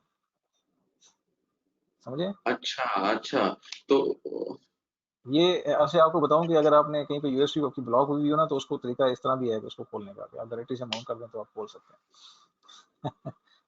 अच्छा, लेकिन लेकिन जो हमने माउंट जो किया है वो तो वो जो डिवाइस थी हमारी, वो जो डेव एस आर 0 करके, उसको हमने हाँ हाँ, आईएसओ रेपो के अंदर की उसमें माउंट किया है ना। एक्चुअली बेसिकली जो आईएसओ है ना आपकी, जो सीडी डीवीडी अटैच है आपकी सिस्टम के साथ, उसको हाँ, हमने माउंट किया, ठीक है, आईएसओ रेपो माउंट पॉइंट के ऊपर। तो माउंट कमांड में मैंने वही दिया डेव हाँ। जो SR0 है ना, तो यानी वो कि डिवाइस का नेम है। वो जो सीडी के कंटेंट्स थे, हाँ वो हाँ, वो इसमें आ वो गए हैं वो आईएसओ रेपो में। बेसिकली, हाँ, सीडी के कंटेंट्स को एक्सेस करने के लिए आपको उसको किसी डायरेक्टरी पे माउंट करना पड़ेगा लिनक्स के अंदर। हाँ हाँ हाँ हाँ। तो वो ही काम किया हमने, एक डायरेक्टरी क्रिएट कर दी और फिर मैंने उस पे बेसिकली उसको माउंट कर दिया सीडी डेव। बेसिकली ये डेव डॉट स्लैश SRO होता है ना, ये जो आप अभी देख जी रहे थे, स्लैश डेव स्लैश SRO, ये जो आपकी जितनी भी हार्ड डिस्क होती हैं या पार्टीशन होती हैं, उनकी जी। जो जितनी भी नेम्स होते हैं ना, वो इस तरह होते हैं SR0। अब अगर हम अभी देखें, मैं आपको दिखाऊं यहाँ पे LS लिस्ट ब्लॉक डिवाइसेस, ये कमांड है, ये देखें, ये SDA, ये आपकी डिस्क है, प्राइमरी डिस्क। जी जी आपको जी। याद होगा इंस्टॉलेशन के दौरान मैं आपसे पूछ रहा था कि आपको उसने नाम दिया था। और ये उसकी पार्टीशन है, SDA1, SDA2, SDA3, ठीक है। और ये SRO, ये देखें, ये आपकी CD रोम है, ये देखें दिखा भी रहा है रोम डिवाइस ISO माउंट। अब अगर मैंने इस डिस्क के साथ कोई ऑपरेशन करना होगा ना, तो मैं इसको किस तरह लिखूंगा। मैं इसको लेट्स सपोज मैं कहता हूँ कि मुझे जो है ना इसकी क्या कहते हैं उसको, इसके ऊपर ऑपरेशन करना है, लेट्स सपोज कोई पार्टीशन क्रिएट करनी है, तो पार्टेड यूटिलिटी होती है।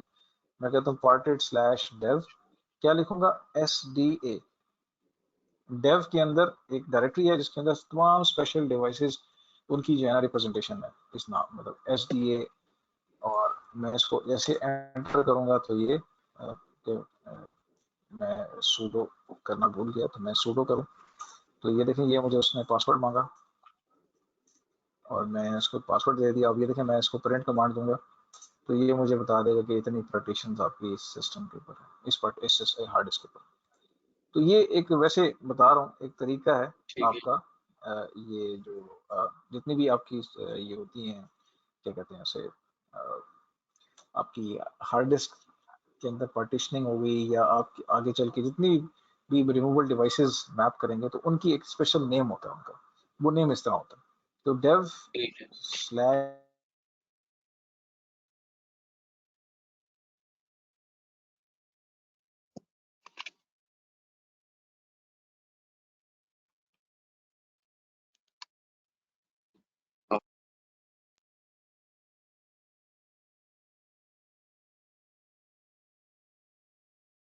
तो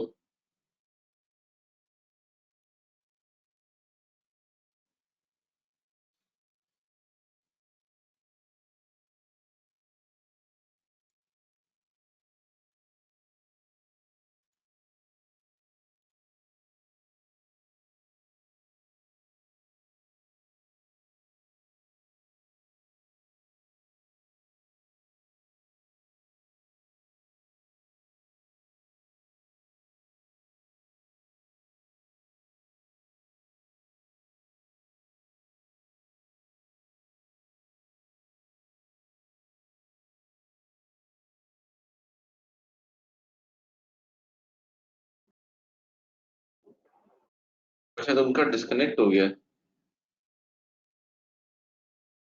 जी आवाज नहीं आ रही। हाँ, वो शायद डिस्कनेक्ट हो गया उनका।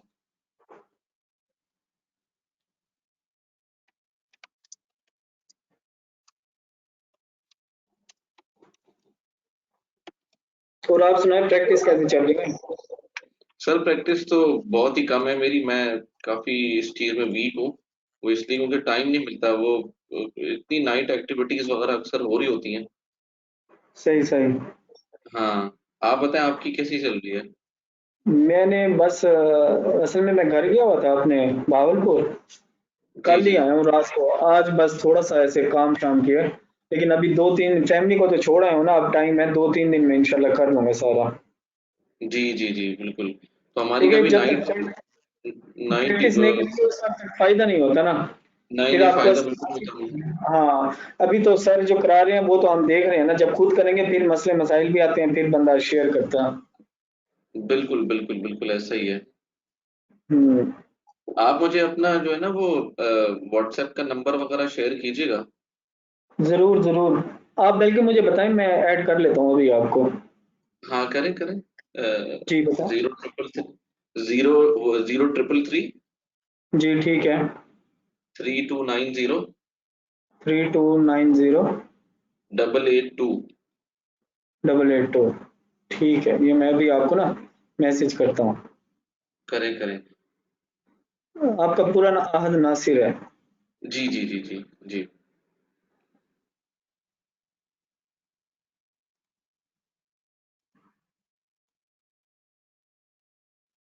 आप ओमान में हैं? जी जी मैं ओमान में हूँ जी। अच्छा, वो मुझे राहील बता रहा था। जी जी जी जी मैं ओमान में हूँ। हवावे हवावे में होता हूँ मैं। अच्छा हाँ, मैंने आपका वो भी देखा था, प्रोफाइल जी आपका जी चेक किया था। जी। वो बस मेरा जो है ज्यादातर वो राउटिंग एंड स्विचिंग मतलब नेटवर्क से ही वो है ताल्लुक, लेकिन बस मैंने सोचा कि चलो कुछ ना कुछ इंसान आजकल के टाइम पे थोड़ा वो हाँ करता है। जी, क्योंकि नेक्स्ट फ्यूचर क्लाउड का है। जी बिल्कुल। फ्यूचर क्लाउड का है तो लिनक्स तो आनी चाहिए। मैं खुद भी इसको फील कर रहा था, मैंने कहा कर लूँ अब। जी जी बिल्कुल बिल्कुल। तो आप बेसिकली बहावलपुर से बिलोंग करते हैं, जी बहावलपुर जी। सिटी में ही? हाँ जी, हाँ जी, भागलपुर सिटी। अच्छा अच्छा अच्छा, मैं बहावलपुर आया हुआ हूँ पहले, मैं खुद तो कराची का हूँ लेकिन मैं आया हुआ हूँ अच्छा पहले अच्छा। जी जी जी। सही सही। मैं पहले कॉर्बेट में था उधर, लाहौर में अच्छा, काम किया था। लाहौर में, अच्छा अच्छा अच्छा अच्छा अच्छा। जी।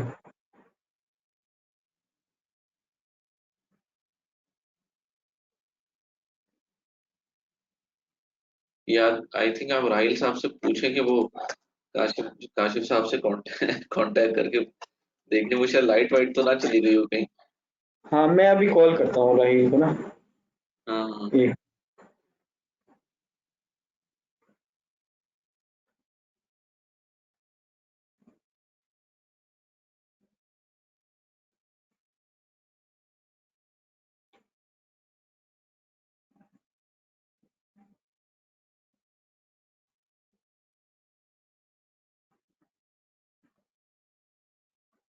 आ गया है मेरे ख्याल में, काशिफ राइट आ गया।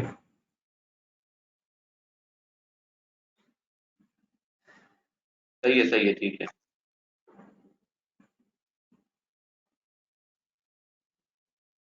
अस्सलाम वालेकुम। वो जो है ना, काशिफ साहब।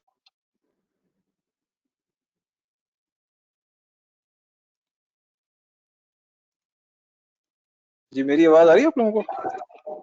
जी जी अब आइए, काफी देर डिस्कनेक्टेड रही थी। हाँ वो मेरा असल में मेन नेट जो है वो डिस्कनेक्ट हुआ हुआ है।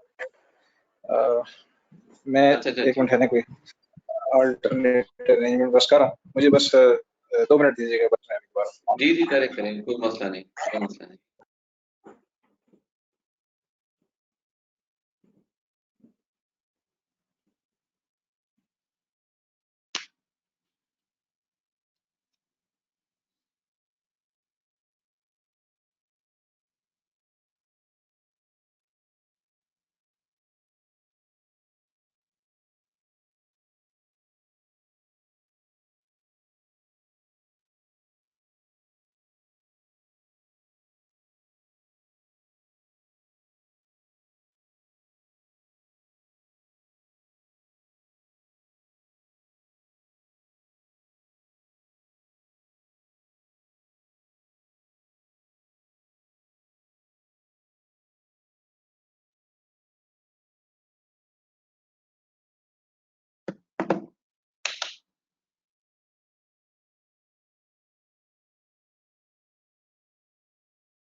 जी बस 2 मिनट और बस, मैं रिकनेक्ट हो रहा हूँ।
जी मेरी आवाज आ रही है आपको? जी सर, क्लियर है। अच्छा सॉरी यार, तो से जरा नहीं कोई बात। राउटर भाई थोड़े से जरा माइंड कर गए थे, तो मैं जरा उसकी कॉन्फ़िगरेशन देख रहा था। ओके सो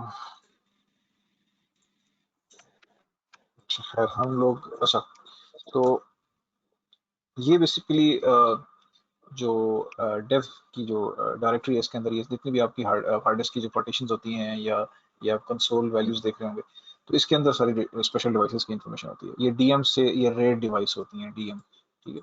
इस तरह ये सीडी रोम, ये पुराना नाम है इसका। अगर आप पुरानी लिनक्स की बुक्स उठा कर देखें तो उसमें dev/dev/cd सीडी रोम होता था, तो ये वो है। तो ये स्पेशल डिवाइसेस हैं, ये इनका मतलब होता है कि आप बेसिकली डीवीडी या सीडी रोम को एक्सेस करना चाह रहे हैं, तो आप डेव सीडी रोम भी कर सकते हैं। ये जरा नई रिप्रेजेंटेशन है SR0 के नाम से, तो आप अगर एक और लगाएंगे तो SR1 हो जाएगी। यहाँ पे अगर देखें तो ये देखें SDA1, SDA2, SDA3, तो ये बेसिकली स्लैश डेव जो है। क्लियर है या ये इंशाल्लाह अगले उसमें क्लियर हो जाएगा। अभी हम बेसिकली, ताकि मैं चाह रहा था कि हम बना लें ये अपना रेपो, हाँ ठीक है। हम यम कमांड को एग्जीक्यूट कर सकें। अच्छा तो मैं इसको, मेरी आवाज़ अगर बीच में ब्रेक हो तो मुझे बता दीजिएगा, बिकॉज हो सकता है कि आवाज़ ब्रेक हो, लेकिन अगर हो तो मुझे बता दीजिएगा। नहीं कोई मसला नहीं। ठीक है। अच्छा ये हमने एक स्टेंजा एक लिखा है, एक बेस ओएस हमारी एक रिपोजिटरी है, इसी तरह एक और है ऐप स्ट्रीम के नाम से, दो आती हैं, दोनों को हमने यहाँ पे लिखना है। तो बजाय इससे कि मैं दोबारा रिपीट करूँ, मैं ये 9 लाइनें जो है ना, 9 वाई प्रेस करता हूँ, ये 9 लाइन्स मैंने कॉपी कर ली और पी से मैं पेस्ट कर देता हूँ, तो ये मेरे पास, और यहाँ पर मैं इसको सिर्फ सिंपल यहाँ पे ऐप स्ट्रीम, ये बेसिकली एक और रिपोजिटरी है रेड हैट की और सेंटोस दोनों की, क्योंकि सेंटोस भी रेड हैट का ओपन सोर्स वर्जन है, ठीक है। और इसमें भी हम ये कर देंगे, और यहाँ पे बेस ओएस की जगह ऐप स्ट्रीम, क्योंकि ये केस सेंसिटिव है लिनक्स, तो जो फोल्डर का एग्जैक्ट नेम है वही आपने देना है यहाँ पे। तो ये करके हम इसको, ये हमने एक स्टेंजा डिफाइन कर दिया और मैं इसको लेके बाहर आ गया। और अगर अब मैं देख लेता हूँ ls/iso repo, तो ये देखें इसमें हमारे पास ऐप स्ट्रीम हमने यही नाम दिए, और हम देख लेते हैं कि हमारे पास जो हमने रेपो फाइल बनाई है उसमें हमने बस बिल्कुल ठीक है, हमारी कोई सिंटैक्स एरर वगैरह नहीं। अच्छा जब आप ये रेपो फाइल बना लें तो उसके बाद फिर हम लोग इसको जो है वो इसके बाद अब हम जो है बेसिकली रेपो फाइल को यूज कर सकते हैं। अच्छा, एक सवाल ये भी हो सकता है कि बजाय इसके कि हम ये सारा काम करें, हम ये ISO माउंट खोलें और हम लेट्स सपोज मैंने कोई पैकेज इंस्टॉल करना है जो कि ऐप स्ट्रीम के अंदर पड़ा हुआ है, तो मैं लेट्स सपोज कहता हूँ CD ISO रेपो और ऐप स्ट्रीम और पैकेजेस, ठीक है। मैं इसके अंदर गया, ls किया, तो ये सारे पैकेज आ रहे हैं। अब लेट्स सपोज मैं इसको करता हूँ ls http let's suppose direct, तो ये देखें ये HTTP ये पड़ा हुआ पैकेज, ये पैकेज पड़ा हुआ, मैं कहता हूँ इसको इंस्टॉल कर दो लेट्स सपोज, ठीक है। तो मैं इसको बजाय इसके कि मैं जाऊँ, मैं यहाँ एक कमांड होती है, पुरानी भी है, RPM command, RPM red hat package manager के नाम से आती, तो ये पुरानी कमांड है जो कि हम यूज़ करते थे। RPM -I for installed, V for verbose and H for in human readable form. तो आगे मैं पैकेज का नाम दे दूँ, RPM का नाम दे दूँ, लेट्स सपोज मैं ऐसे कहता हूँ ये इंस्टॉल कर दो, तो मैं इसको एंटर करता हूँ, तो ये देखें that is the problem with this utility कि इस पैकेज को इंस्टॉल करने के लिए वो कह रहा है कि आपको ये पैकेज भी चाहिए, ठीक है, और ये पैकेज आप पहले इंस्टॉल करें और फिर ये पैकेज इंस्टॉल। अब आप जब इस पैकेज को इंस्टॉल करने जाएंगे लेट्स से इसको, तो वो कहेगा जनाब इसकी भी डिपेंडेंसीज हैं, वो भी करनी है आपने। तो that is the problem with RPM command. तो वैसे पहले RPM कमांड ही यूज होती थी, लेकिन इसमें ये इश्यूज थे कि डिपेंडेंसीज को ये रिजॉल्व नहीं करता, और इंस्टेड हमें सिंपल ये एक पैकेज इंस्टॉल कर दे अलॉन्ग विद डिपेंडेंसीज, जो कि RPM की कमांड नहीं करती। तो इस वजह से हमने ये रेपो बनाई है, और yum कमांड चलती ही रेपोजिटरी बेस्ड है, तो पहले रेपोजिटरी इस्टेब्लिश करनी पड़ती है, फिर आपको yum कमांड बनानी पड़ती है। अच्छा, अब हमने ये सारा काम कर लिया, अब हम जाके इसको अगर देखें तो उसके लिए हम 2-3 कमांड्स एग्जीक्यूट करेंगे ताकि हम चेक कर सकें। इसके लिए सबसे पहले हम करेंगे yum clean all, ठीक है। ये बिल्कुल पिछली सारी कॉन्फ़िगरेशन जो है उसको जो वो कर देगा, सॉरी इसके लिए आपको sudo परमिशन चाहिए, sudo yum clean all, तो ये पिछली सारी फ्लश कर देगा, मतलब जिस आप फ्लश करते हैं। अब मैं से कहता हूँ yum रेपो लिस्ट दो मुझे। अब अगर उसने उठाई रेपो, तो वो ऐप स्ट्रीम वाली, ये देखें उसने बता दिया आपको कि 2 रेपोज उसको मिली है। स्टिल ऊपर एक मैसेज भी आ रहा है कि जनाब आपका जो है वो ये जो सिस्टम है ये रेड हैट की सब्सक्रिप्शन मैनेजर से रजिस्टर्ड नहीं है। ये देखें ये मैसेज भी आ रहा है, लेकिन साथ में क्योंकि मैंने जो कस्टम अभी एक रेपो फाइल बना के 2 रेपोजिटरीज उसमें लिखी थी, उसके पास बताए थे, तो वो उसने डिटेक्ट कर लिया। तो अब अगर मैं इसको हम एक कमांड भी रन करते हैं yum मेक कैशे, कि जनाब इसकी जो एक होती है इंडेक्स फाइल होती है जिसके अंदर तमाम पैकेजेस की इंफॉर्मेशन, ये उसको मेमोरी के अंदर हम रखना हमने, तो मेक कैशे कमांड चला देते हैं। तो ये देखें ये तकरीबन कोई 68 MBPS का टोटल एक आप कह लें एक रॉड जो पैकेज के हवाले से जो इन्फॉर्मेशन है वो रैम के ऊपर आ गई है, मेमोरी के ऊपर आ गई है, तो ज़्यादा आसान ज़्यादा फास्ट तरीके से हमें वो बताएगा। अब अगर मैं यहाँ लिखूँ yum info httpd, तो अब ये हमें ये देखें अब इसने रिस्पॉन्ड दिया हमें, और ये कह रहा है जी कि लास्ट अवेलेबल पैकेज है, ये httpd है और ये इसका सारा। तो अब अगर मैं इसको कहूँ कि yum install httpd, तो अब ये मुझे ये नहीं कहेगा कि जी इसकी डिपेंडेंसीज है, sorry I have to add sudo। अब मुझे ये नहीं कहेगा कि इसकी डिपेंडेंसीज है, ये रिजॉल्व करेगा, चेक करेगा, रिजॉल्व करेगा और बताएगा कि जनाब ये देखें ये कह रहा है कि जी httpd तो मैं करूँगा ही, साथ में ये डिपेंडेंसीज भी मैं करूँगा इसको करने के लिए। तो ये सारी डिपेंडेंसीज इसने यहाँ पे देख रहे हैं। तो this is how it is useful for us, या DNF यूटिलिटी जो है वो हमारे लिए ज्यादा अच्छा। अच्छा काशिफ साहब वो ये अच्छा एक क्वेश्चन ये था कि हम जो शुरू में जो हमने जो हमारी वो जो CD रोम थी डेव SR0 करके, उससे जो हमने शुरू में एक जो अनमाउंट किया था, ठीक है, तो क्योंकि ISO तो हमारा ऑलरेडी प्रेजेंट था ना, ISO तो अटैच है अपनी सिस्टम के साथ। हाँ, तो वो फिर हमने वो हम अनमाउंट करने की उसको जरूरत क्या थी, हम उसी को यूज नहीं कर सकते थे? कर सकते थे, मैंने वो पाथ बड़ा लंबा था, वो आपने देखो ना रन मीडिया यूजर नेम आ रहा था, यूजर वो आपने बेसिकली उसको कस्टमाइज कर दिया। मैंने कस्टमाइज कर दिया, छोटा पाथ कर दिया ISO repo simple /ISO repo, वो भी कर सकते थे, कोई मसला नहीं। अच्छा ठीक है। अच्छा ये ना, ये वाला जो पोर्शन लास्ट वाला था, जी जी, ये सॉरी इसमें ये मुझे थोड़ा सा जो है ना क्लियर नहीं है। ये जो लास्ट कौन सा क्या वाला? आपने दो तीन स्टेप्स किए ना, एक तो आपने वो रिपोजिटरीज जो हैं वो आपने वो एडिटर में जाके उस फाइल के अंदर बना दिए ना। जी बिल्कुल, मैंने उनको इंफॉर्मेशन लिख दी कि ये मैंने हाँ बता ठीक है। दिया उसको कि जनाब हाँ ये एक दो रिपोजिटरीज हैं, एक बेस ओएस की है और इसके जो हाँ, पैकेजेस और पड़े हैं एक वो इस बात पे पड़े हैं, और एक ये एपस्ट्रीम की है और इसके जो पैकेजेस पड़े हैं वो यहाँ पड़े हैं, ये इस बात ठीक पे है। पड़े हैं। और इसको मैंने कहा कि जी चेक कर ले उसकी ऑथेंटिसिटी पैकेज की यूजिंग दिस की जीपीजी की, ये पहले प्राइवेट की है, इसके थ्रू वो चेक करेगा कि आपका जो ये पैकेज है ये इंक्रिप्ट सही हुआ है कि नहीं हुआ हुआ। तो अगर इंक्रिप्शन में थोड़ी सी भी चेंज होगी, मॉडिफिकेशन होगी, तो ये पकड़ लेगा उसको। अच्छा, अब देखिए वो जो क्योंकि हम जो दोनों रिपोजिटरीज हैं उसका जो हम्म यूआरएल दे रहे हैं वो हमारी हम्म, आईएसओ रेपो की डायरेक्टरी है जो हमने खुद जी बनाई जी है, मेक डायरेक्टरी करके। जी जी ठीक जी है ना? बिल्कुल ऐसे ही है। अच्छा, लेकिन तो फिर वो जो हमने कॉपी किया था मीडिया, वो जो मीडिया रेपो, अच्छा हाँ ठीक है, उसी की वो जो फाइल है माउंट पॉइंट है ना, आर एच ई वो एल उसका एट माउंट करके, पॉइंट, उसी को तो। बिल्कुल बिल्कुल वो उसका माउंट पॉइंट बना दिया ना हाँ हमने। तो डीवीडी माउंट होगी ठीक है। आईएसओ रेपो वाली डायरेक्टरी के अंदर, तो सारे कंटेंट्स वहां पे आ गए। लेकिन तो चेंजेस मैं चेंजेस जो हम कर रहे हैं वो RHEL 8 डॉट रेपो के अंदर कर रहे हैं, ठीक है। हाँ उसमें सिर्फ पाथ बता रहे हैं रेपो का कि ये हाँ पाथ उसका है सिर्फ आप। बात बता रहे हैं, ठीक है। इसके बिल्कुल अच्छा, एडिटर के बाद आपने वो HTTPD की दो तीन चीजें चेक की थी, वो उसकी क्या वजह हाँ, है? क्योंकि ये तो देखें अभी हमने रिपोजिटरीज बना दी हैं। रिपोजिटरीज बन गई ना। तो अब जी। रिपोजिटरीज हमने बनाई क्यों? क्योंकि मैंने अब कोई पैकेज अगर इंस्टॉल करने हैं, कुछ सॉफ्टवेयर, कोई एप्लीकेशन इंस्टॉल करनी है जो कि जिसका मुझे पैकेज चाहिए ना, डॉट आरपीएम पैकेज चाहिए, तो वो ऐप पैकेज जो है वो इन रिपोजिटरीज के अंदर पड़े होते हैं। तो मैं उनको इंस्टॉल करने के लिए मुझे रिपोजिटरी का रेफरेंस चाहिए। तो यम कमांड जो है वो बेसिकली इसी R H E L A dot repo के अंदर जाके देखती है कि रेपोजिटरीज की डेफिनेशन डिफाइन है, जितने भी रेपो फाइल्स हैं।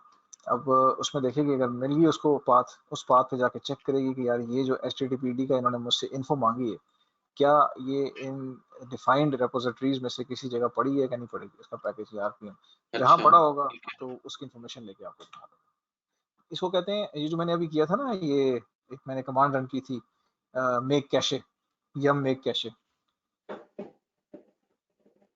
हाँ जैसे शुरू में ये जो जब आपने यम इन्फो HTTPD किया था तो उस हम्म, वक्त एक आपने वो बताया था, एक एरर आया था, उसके बाद फिर जी जी आपने जी उसका एक वो, वर्क अराउंड। हाँ जी जी वो एक्सप्लेन ये कर रहा था कि बजाय इसके कि मैं ये सारा रेपो शेपो बनाऊं, मैं कह रहा था कि जो आईएसओ इसकी है, जो सीडी है, उसके अंदर सारे पैकेजेस पड़े हुए हैं, आरपीएम पैकेजेस। ये देखें, एलएस करूँ ना, ये मैंने आईएसओ खोला, अगर आप ये पीडब्ल्यूडी में चलाऊं, ये देखें मैं इस वक्त कहाँ पे हूँ, मैं इस वक्त उस हाँ। आईएसओ के अंदर, पैकेजेस के अंदर, ये सारे आरपीएम्स पड़े हुए हैं। अब बजाय इसके कि मैं ये सारी इतने वो करूँ, मैं आरपीएम को डायरेक्ट यहाँ से इंस्टॉल क्यों ना कर लूँ, ये आरपीएम पड़े हुए हैं।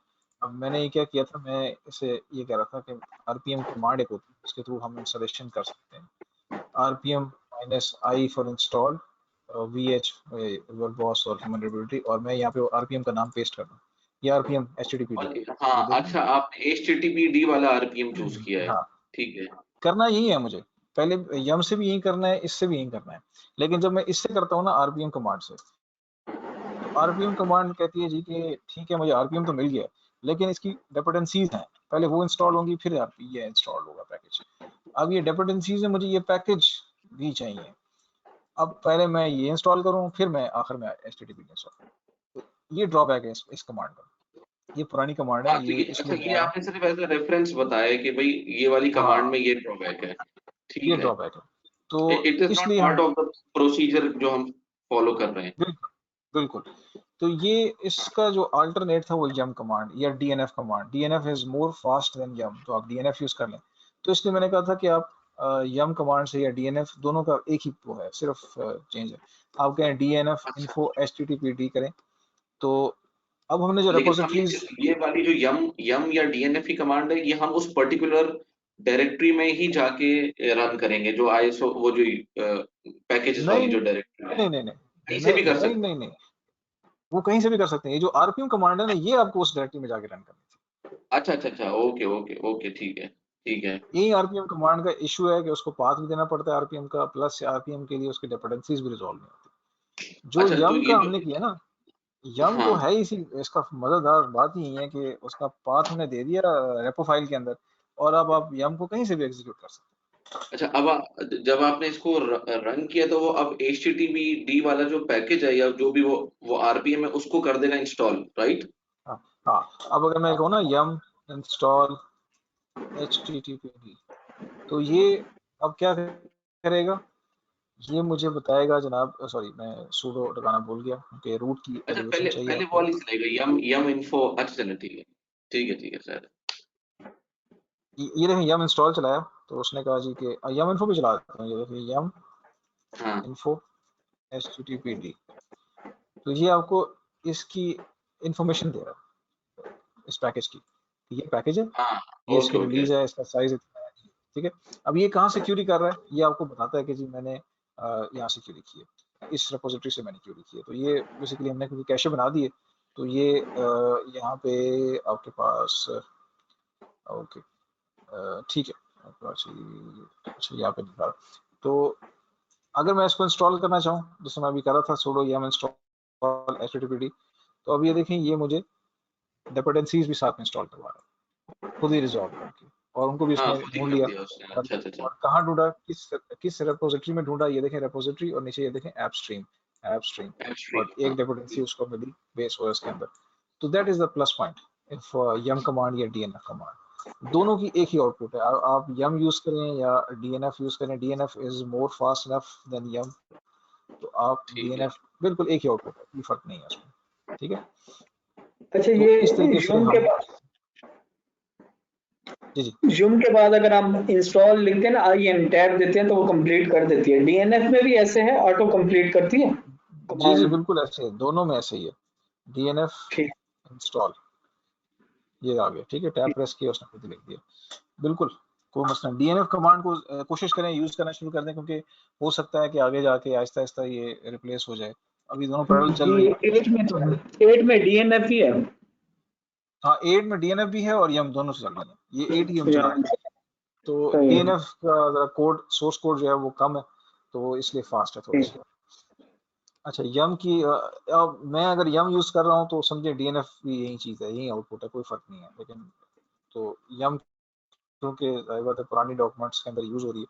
अच्छा ये यम की हेल्प लेनी हो, या यम अगर आप लिस्ट कमांड एंटर करें, तो ये आपको, ये देखें, ये आपको तमाम आरपीएम जितने भी हैं ना उनकी ये इसने लिस्ट आपको प्रोवाइड कर दी है, ये देख रहे हैं, और साथ में रेपोजिटरी भी बता रहा है साथ साथ, ये देखें, सॉरी ये देखें। तो ये अच्छे खासे हेलो। पैकेजेस हैं जो कि आईएसओ के अंदर मौजूद होते हैं। तो अगर आप यम लिस्ट को अगर आप कहें कि जी मुझे सिर्फ वो दिखाओ जो कि जिसमें HTTP वाले हों, HTTP स्टैटिक, तो आप इस तरह लिख सकते हैं, पार्सिंग कर सकते हैं, ठीक है। ये आपको ये देखें सिर्फ HTTP वाले जो HTTP से शुरू हो रहे हैं, ये उनके उसने आपको पैकेज कर दिए। तो इस तरीके से आप क्यूरी कर सकते हैं यम से। आपने फॉर एग्जांपल सर्च करना है यम में, तो आप लिख सकते हैं सर्च सीक्वल, कोई सीक्वल का आरपीएम या पैकेज पड़ा हुआ है, तो ये आपको बताएगा कि ये देखें ये सीक्वल के नाम से, जिसमें सीक्वल लफ्ज आ रहा है, वो पैकेज नेम के अंदर भी आ सकता है, और पैकेज की जो डिस्क्रिप्शन होती है, ये अगर आप देखें पैकेज की डिस्क्रिप्शन भी आ रही है, तो उसके अंदर भी आपको ये सर्च कर सकता है, ठीक है। समरी और डिस्क्रिप्शन, तीन चीज़ें होती हैं इस यम के पास, पैकेज का नाम, उसकी डिस्क्रिप्शन और उसकी समरी। तो अगर आप कहें यम सर्च ऑल, तो सर्च ऑल का मतलब है कि सब में सर्च करो इसको। फॉर एग्जाम्पल मैं कहता हूँ कि वेब सर्वर, लेट्स सपोज मैं ये लिखता हूँ कि जी यम सर्च ऑल वेब सर्वर, तो ये देखें, ये बता रहा है जनाब कि ये इसको मिला, ये एक पैकेज नेम है, ये उसकी समरी और डिस्क्रिप्शन में वेब सर्वर लिखा है, ये वेब सर्वर, ये देखें इसने हाईलाइट कर दिया इस तरह, ये वेब सर्वर। तो वेब सर्वर से रिलेटेड जितने भी आरपीएम्स होंगे या पैकेज होंगे, वो सब के सब यहाँ पे लिस्ट उसने लिखा। तो ये क्राइटेरिया है सर्च करने का। अच्छा ये सिंपल यम इन्फो हमने किया था, पैकेज की इन्फो लेनी हो तो आप इन्फो ले सकते हैं, ठीक है। अच्छा यम कमांड का एक या डीएनएफ कमांड का एक फ़ायदा ये है, अभी इस दफ़ा हम डीएनएफ यूज़ कर लेते हैं। DNF में आप लिख सकते, अगर आपको ये शक हो, अगर ये चेक करना हो आपने कि यार एक फाइल है, लेट्स सपोज ETC के अंदर SSH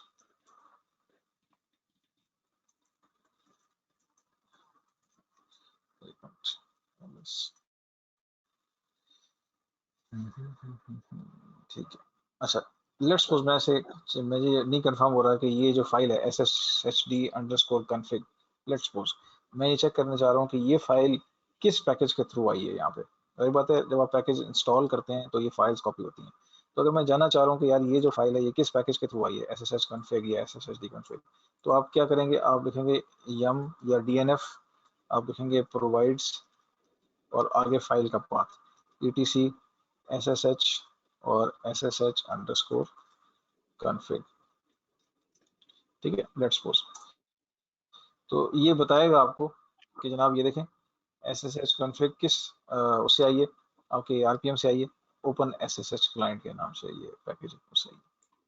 तो आप इस तरह से भी क्वेरी कर सकते हैं यम के डेटाबेस को। तो यम ने अपने पास रेपोजिटरीज से पूरा मेटा डाटा उठा के अपने पास स्टोर कर लेता है और वो कैशे में रख लेता है, और फिर आप जब उसको क्वेरी करते हैं कि यार ये मुझे बताओ कि ये फाइल, मेरी बात है, अब इतनी सैकड़ों हजारों फाइलें हैं, configuration files, and you want to know कि जी ये फाइल कहाँ से आई है, ये कॉन्फ़िगरेशन फाइल, तो आपको ये क्वेरी कर सकते हैं प्रोवाइड्स के कीवर्ड्स को यूज करके। तो ये this is how you can use yum. अब अपने इंस्टॉल करना है, असल मकसद जो मुद्दा था कि हमने कोई पैकेज इंस्टॉल करना है, तो उसके लिए आप यम या DNF, लेट्स सपोज मैं कहता हूँ DNF इंस्टॉल httpd, ठीक है, और मैं इसको एंटर करता हूँ। तो ये सॉरी रूट की एलिवेशन चाहिए हमें, sudo, और ये क्या करेगा, यस, जैसे मैं यस प्रेस करूंगा तो ये इंस्टॉलेशन स्टार्ट हो जाएगी। अब ये मुझे कह रहा है, देखिए कि ये जनाब एक पैकेज के लिए की डिफरेंट है रेड हैट की, तो वो कह रहा है कि की इंपोर्ट कर लूँ, तो मैं उससे कह रहा हूँ यस कर लो। ये सूरत हाल भी हो सकती है, कुछ एक्स्ट्रा पैकेज यस, और ये जनाब इसने मुझसे 2 कीज और लेके तो ये इंस्टॉलेशन इसने शुरू कर दी। तो ये जनाब सिर्फ HTTPD पैकेज कहा था, लेकिन उनके साथ में डिपेंडेंसीज भी हैं तो उनको भी साथ में इंस्टॉल कर। तो ये लेंगे HTTP पैकेज इंस्टॉल हो गया।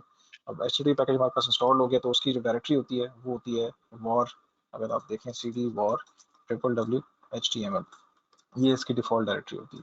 तो अगर आप क्वेरी करना चाहें कि ये डायरेक्टरी कहाँ से आई है, तो आप लिख सकते हैं DNF प्रोवाइड्स इस डायरेक्टरी को किस RPM से आया है ये। तो ये देखें, ये बता रहा है आपको HTTPD फाइल सिस्टम, ये इस RPM से है। तो इस तरीके से आप हाँ, तो इस तरीके से आप जो है वो पैकेज को यम इंस्टॉल या DNF इंस्टॉल, और अगर आप चाहें तो आप इस तरह भी कर सकते हैं, लेट्स सपोज DNF, जब वो आपसे पूछते हैं ना वाई यस या नो, तो आप डायरेक्ट यहाँ पे भी दे सकते हैं, ये DNF इंस्टॉल, लेट्स सपोज आप कहते हैं VSFTPD, FTP सर्वर है लिनक्स का, तो आप कहें -y मीन्स कि भाई यस है मेरी तरफ से। अब ड्यूरिंग ये जो ये चेक करेगा तो वो जो यस नो पूछता है, मैंने बाय डिफॉल्ट उससे कह दिया कि यस, तो अब मुझसे ये पूछेगा नहीं, सॉरी sudo में साथ में एंटर कर देता हूँ। तो ये इमीडिएटली आप, ये इसलिए होता है कि अनइंटेंडेड आप इंस्टॉलेशन चाह रहे हैं कि मैं बस ये कमांड एग्जीक्यूट करूँ, बहुत लंबी इंस्टॉलेशन है, तो फिर मैं उसको जो है ना यहाँ पे छोड़ जाऊँ, तो इस तरह से आप उसको कर सकते हैं। तो आप इसी तरीके से इंस्टॉल कर सकते हैं, इसी तरीके से आप इसको रिमूव भी कर सकते हैं। यम रिमूव क्या करेंगे, आप लिख देंगे यहाँ पे यम रिमूव, फॉर एग्जांपल इसी पैकेज को VSFTPD को मैं कहता हूँ रिमूव कर दें, तो ये इसको रिमूव कर देगा, sudo हम दबाना भूल जाते हैं, तो ये VSFTPD को रिमूव कर देगा। आप देखें यस नो मैं कहता हूँ यस रिमूव कर दो, तो एक पैकेज ये रिमूव हो जाएगा। लेकिन प्रोडक्शन सिस्टम में मेक श्योर कि जब आप रिमूव करने जाएं तो ये चेक करना कि इस पैकेज की डिपेंडेंसी कोई और पैकेज तो नहीं, इस पर डिपेंडेंट तो नहीं, ये ना हो कि ये रिमूव कर दें तो पता लगे दूसरी सर्विस भी बैठ गई है। तो मेक श्योर, ये सिर्फ आपको बताने के लिए कि how to remove the software ये package from the Linux machine. अच्छा, जो सबसे पहले काम जो होता है, जो मैंने आपको बताया हुआ है कि सबसे पहले जब आप सिस्टम इंस्टॉल करें तो यम अपडेट या DNF अपडेट कमांड जरूर चलाएं, ताकि वो देख ले कि आपका जो है वो सिस्टम में कोई अगर पैकेज ऐसे हैं जो पुराने हैं उनको अपडेट करना है तो वो अपडेट कर दो। फिलहाल क्योंकि हम लोकल रिपोजिटरी और हमने की हुई है तो इसलिए नहीं आ रहा। अच्छा, एक मैसेज बार बार आ रहा है, this system is not registered to Red Hat. तो ये एक सॉर्ट ऑफ, जब आप प्रोडक्शन एनवायरनमेंट के अंदर होते हैं तो उसमें सॉर्ट ऑफ ये एक एम्बेरसमेंट होती है। तो इस मसले को हल करने के लिए आप एक काम हम कर सकते हैं, सूडो एक फाइल होती है वहाँ पे इसका चेक खत्म कर देते हैं, etc yum plugin.d, और इसमें इस फाइल होती है सब्सक्रिप्शन मैनेजर। हाँ, सब्सक्रिप्शन मैनेजर, ये .conf फाइल है। ये देखें इसमें enabled is equal to 1 आ रहा है, इसको आप कर दें 0, बस ये राइट करके बाहर आ जाए। और अब आप जब यम कमांड चलाएंगे, यम अपडेट या कोई भी कमांड यम की, तो जो शुरू में मैसेज आता है वो अब नहीं आ रहा। ये देखें अब कोई मैसेज नहीं आ रहा कि जी दिस इज नॉट फलाना फलाना। तो ये फील ऐसे हो रहा है कि जैसे आप वाकई रजिस्टर्ड हैं और everything is smooth and safe. Clear है? कोई क्वेश्चन इसमें? जो जी क्लियर, ठीक है। अच्छा, कर्नल को अपडेट करना हो, कर्नल की अलग से आरपीएम्स होते हैं, तो आप यम अपडेट कर्नल लिखेंगे तो ये कर्नल की अगर अपडेट अगर आई हुई है तो ये आपको बता देगा कि कर्नल आपका जो है ना वो अपडेटेड वर्जन आ गया। तो कर्नल भी अपडेटेड नहीं है, इस वक्त हमारे पास अपडेटेड कर्नल मौजूद है। तो इस तरीके से आप इंटरेक्ट कर सकते हैं। अगेन आप पहले हमने यम से रिमूव किया था, अब हम डीएनएफ से रिमूव कर सकते हैं। डीएनएफ रिमूव httpd, मैं ऐसे कहता हूँ रिमूव कर दो, और साथ में मैं एक काम करता हूँ कि हम -y का स्विच भी लगा देते हैं। -y का स्विच आप कहीं भी लगा सकते हैं, पहले लगा दें आखिर में लगा दें, कोई मसला नहीं। तो ये देखें इसने अरेज करना शुरू कर दिया। तो -y ये का देखें स्विच वो है। जो डिपेंडेंसी, ये जब ड्यूरिंग इंस्टॉलेशन या ड्यूरिंग रिमूवल आपसे पूछता है ना कि रिमूव कर दूं या इंस्टॉल कर दूं, यस और नो, तो मैंने उसको हाँ, रिस्पांस दे दिया, कमांड के अंदर ही बता दिया कि मेरी तरफ से यस है, -y कबूल है, ठीक है ना। तो वो मैंने उसको कमांड के अंदर ही दे दिया ताकि वो मुझसे, ये इसलिए होता है कि अब आपने कोई लेट्स सपोज कोई बहुत लंबी चौड़ी आप वो कर रहे हैं, इंस्टॉलेशन कर रहे हैं जिसमें हो सकता है 15-20 मिनट, आधे घंटे की, तो आप बजाय से कि सिस्टम आपसे बार बार यस नो पूछे, आप पहले उसको कह दें यार -y, और ये करके आप चले गए, और पीछे सिस्टम खुद ही फिर उसको एज्यूम करेगा कि आपने उसको परमिशन दे दी है डिसीजन लेने की, तो वो यस यस करके आगे निकल जाए। अच्छा, ठीक है। इसी तरह ना, जिस तरह भी हमने यम कमांड से इंस्टॉलेशन रिमूवल भी मैंने अभी आपको करके दिखाई, तो इसमें एक ग्रुप्स भी बने हुए हैं, पैकेजेस के ग्रुप्स। अब वो ग्रुप्स क्या हैं, अगर हम इसको क्यूरी करना चाहें तो मैं ऐसे यम या डीएनएफ जो भी यम ग्रुप की हम लिस्ट कर लेते हैं। तो कुछ पैकेजेस की ना ग्रुपिंग की हुई। अब ये ग्रुपिंग किस तरह की हुई है, ये देखें, ये वही ग्रुपिंग है जो आपको ड्यूरिंग इंस्टॉलेशन बता रहा था कि server with minimal installed, server with GUI, तो उसके अंदर डिफरेंट ये बने हुए हैं। ये देखें, server workstation, virtualization host, server with GUI. आपको अगर डेवलपमेंट के टूल चाहिए तो ये देखें डेवलपमेंट टूल्स, ये देखें अवेलेबल ग्रुप्स ये आपके पास आ रहा है। ये आपको बता रहा है कि जी ये इंस्टॉल्ड ग्रुप्स हैं, ये अवेलेबल इन्वायरमेंट ग्रुप्स।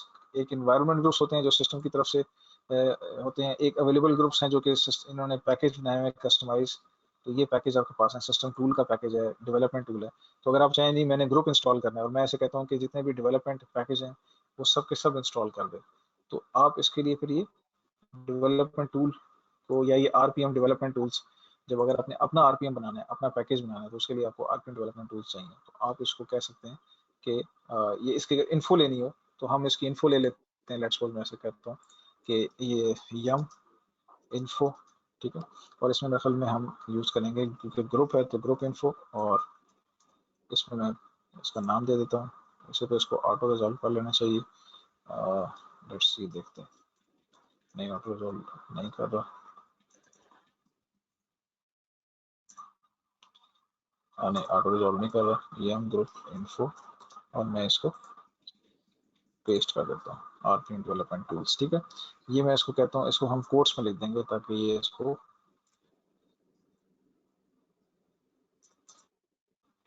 तो अब ये मुझे इस ग्रुप की इन्फो देगा। वो मुझे बता रहा है कि इस ग्रुप के अंदर कौन से पैकेजेस हैं, मैंडेटरी पैकेज कौन से हैं जो जो मस्ट होंगे, red hat RPM config, RPM build. Default package ये साथ होंगे आरपीएम डेवलपमेंट टूल्स, और ऑप्शनल पैकेज कौन सा है, आरपीएम लिंट, ठीक है। ये ऑप्शनल पैकेज है, ये इंस्टॉल नहीं होगा, ये आप बाद में कर सकते हैं। जो मैंडेटरी और डिफॉल्ट पैकेज हैं ये इंस्टॉल हो जाएंगे। तो अगर आपने ग्रुप इंस्टॉलेशन करनी है तो आप लिख देंगे यम ग्रुप इंस्टॉल और आगे ग्रुप का नाम, जो भी ग्रुप आपने करना, तो ये उसकी इंस्टॉलेशन स्टार्ट कर देगा। तो ये ग्रुप में सारे पैकेज इंस्टॉल कर देगा। तो बजाय इसके कि आप, तो मैं किस तरह से डेवलपमेंट करूंगा, तो आप उसको यहाँ से देख सकते हैं कि ये जो ग्रुप्स ऑलरेडी बने हुए हैं, अब ये .NET कोड डेवलपमेंट है, ये इसका ग्रुप बना हुआ है। इसी तरह नेटवर्क सर्वर्स का ग्रुप बना हुआ है। अगर नेटवर्क सर्वर्स को क्यूरी करें यम ग्रुप इन्फो और हम कोड्स में लिख दें नेटवर्क सर्वर्स, तो ये हम बताएगा कि इसके अंदर कौन कौन सी चीजें हैं। ये देखें, इसके अंदर DHCP सर्वर है, इसके अंदर एक DNS का हो गया, फ्री रेडियस हो गया, ठीक है, Kerberos हो गया, ठीक है, और इस तरह syslog, syslinux, TFTP सर्वर, तो ये थोड़े से कम है और भी बहुत सारे हैं। तो बहरहाल this is how you can check information. ये बता भी रहा है कि such as DHCP, Kerberos and NIS Linux का अपना पैकेज डायरेक्टरी सर्वर है। तो that is basically how you can query yum database using yum command या DNF command के थ्रू आप उसको query कर सकते हैं। और इन तमाम उसके जो logs हैं, ये जो आपके ये से रिलेटेड हैं, इस इंस्टॉलेशन से रिलेटेड yum से या DNF से, तो वो आपको war log की डायरेक्टरी में, अगर इसमें आप देखें तो इसमें हमारे पास आ रहा होगा जनाब, इसमें हर सर्विस के अलग से बने हुए हैं। तो इसमें हमारे पास यम की आ रही है डायरेक्टरी sudo, ओके, ये डायरेक्टरीज दिखा रहे हैं, हम इसको करते हैं टेल -f war log। अब मैं टैब प्रेस करता हूँ क्योंकि अब फाइल्स आएंगे, इसमें सिर्फ डायरेक्टरीज आ रही थी। तो इसमें अगर आप देखें तो हमारे पास यम के नाम से आ रही है, यम के नाम से नहीं आ रही, ठीक है, अच्छा यम के नाम से नहीं आ रही, तो ये देखें dnf.rpm.log के नाम से आ रही है, तो ये इन्होंने, या dnf.log के नाम से आ रही है, ये देखें, ये दो लॉग्स फाइल आ रही है। तो आप इन दोनों फाइल्स को, ये इन्होंने आहिस्ता आहिस्ता चेंज करना शुरू कर दी, तो आप इस तरह से देख सकते हैं कि इस लॉग फाइल में, ये देखें, ये लॉग फाइल के अंदर ये इंफॉर्मेशन आ रही, ये हमने जो लास्ट टाइम HTTPD की पैकेज को रिमूव किया था, तो ये उसकी इंफॉर्मेशन आ रही। और अगर मैं DNF और इसमें एक मेरे पास RPM लॉग है, तो ये देखें, ये हमने अभी वो जो पैकेज अनइंस्टॉल किए थे, ये उसका लॉग्स है। तो यहाँ से भी आप लॉग्स को देख सकते हैं कि कौन से लॉग्स बेसिकली क्या इंस्टॉल हुआ है, क्या अनइंस्टॉल हुआ है, बाद में देखना चाहें तो आप यहाँ से देख सकते हैं। क्लियर है कोई क्वेश्चन इसमें?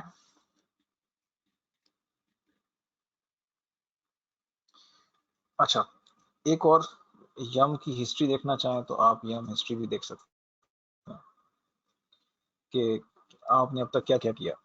तो आप देखें, ये बता रहे हैं मैंने अब तक जो काम किए, मैंने HTTP इंस्टॉल किया था, मैंने VSTPD इंस्टॉल किया, मैंने फिर उसको रिमूव कर दिया और इसको भी रिमूव कर दिया। लेट्स सपोज मैं ऐसे कहता हूँ कि यम इंस्टॉल्ड VSFTPD, ठीक है, -y। मेरी आवाज आ रही है आप सबको? जी आ रही है। अच्छा, तो ये मैंने इंस्टॉल कर दिया। अब मैं अगर यम हिस्ट्री कमांड दोबारा चलाऊं तो ये मुझे दिखा रहा है कि अभी मैंने, ये देखें, ये 6 ID कमांड लाइन, ये देख रहे हैं, ये मैंने एक्शन क्या किया, इंस्टॉल किया, देख रहे हैं ये, तो ये हिस्ट्री आ रही है अगर आपने यम की हिस्ट्री। और अगर आपने, लेट्स सपोज मैंने ये जो एक्शन किया है, कौन सा 6 नंबर एक्शन जो अभी मैंने किया है, इसको अगर मैंने पैकेज को रिमूव करना हो तो क्या करूंगा, फिर यम रिमूव करूंगा ना, ऐसे ही करूंगा ना, यम रिमूव VSFTPD, तो जी ऐसे ही है ना, sudo yum remove और VSFTPD, यही कमांड दूंगा ना। जी, -y करेंगे, और -y कर लें, वो कोई बात नहीं, ठीक है, यही कमांड होगी ना रिमूव करने के लिए। ठीक है, बिल्कुल। आप ये कमांड भी दे सकते हैं और आप इसको इस तरह भी रिमूव कर सकते हैं। आप उसे कह सकते हैं कि sudo yum history, हिस्ट्री में से मुझे क्या करो, अनडू कर दो, कौन सा एक्शन, एक्शन नंबर कौन सा है, 6, ये ID दी हुई है, मैं इसे कहता हूँ ID 6 को अच्छा अनडू कर दो, तो ये उसको रिमूव कर देगा एक्चुअली में। तो मैं ऐसे कहता हूँ यस, और ये देखें अरेजिंग। तो आप इस तरह भी रिमूव करा सकते हैं। आपने जो एक्शन किया था, आप परेशान जैसा होता है ना कि बाज़ वक़्त हो सकता है आपने एक ना पैकेज किया हो, आपने किया हो कि let's suppose yum install -y, आपने कहा हो कि httpd कर दो, vsftpd कर दो, sssd कर दो, सॉर्ट ऑफ मतलब कोई 4-5 आपने बता दिए, सांबा कर दो लेट्स सपोज, ठीक है, इस तरह आपने कोई बता दिया उसको। तो ये लेट्स सपोज मैं 3 कहता हूँ, तो अब ये 3 पैकेज मैं और उन्होंने भी कुछ मेंशन किया है, मुझे ज़्यादा समझ नहीं आया कि आप डॉक्टर साहब से डिस्कस करें इस रिपोर्ट को। माइक आना है मेरे ख्याल में। अच्छा, तो ये देखें, ये इसने 3 पैकेज इंस्टॉल कर दिए। हाँ जी, फ़हीम का माइक ऑन है। अच्छा, तो ये मैंने क्या किया, मैंने अभी कमांड शेयर की, इसमें मैंने बेसिकली 3 पैकेज इंस्टॉल कर दिया at a time, httpd, vsftpd, sssd, ठीक है। तो अब मैं इनको रिमूव करना चाह रहा हूँ, तो मैं अब मुझे समझ नहीं आ रही कि मैं कैसे रिमूव करूँ।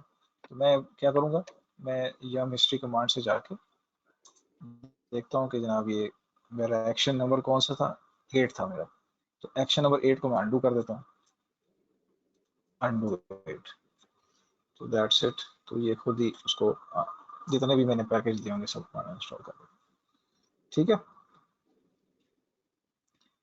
क्यों जी, क्लियर है? जी क्लियर है, क्लियर है।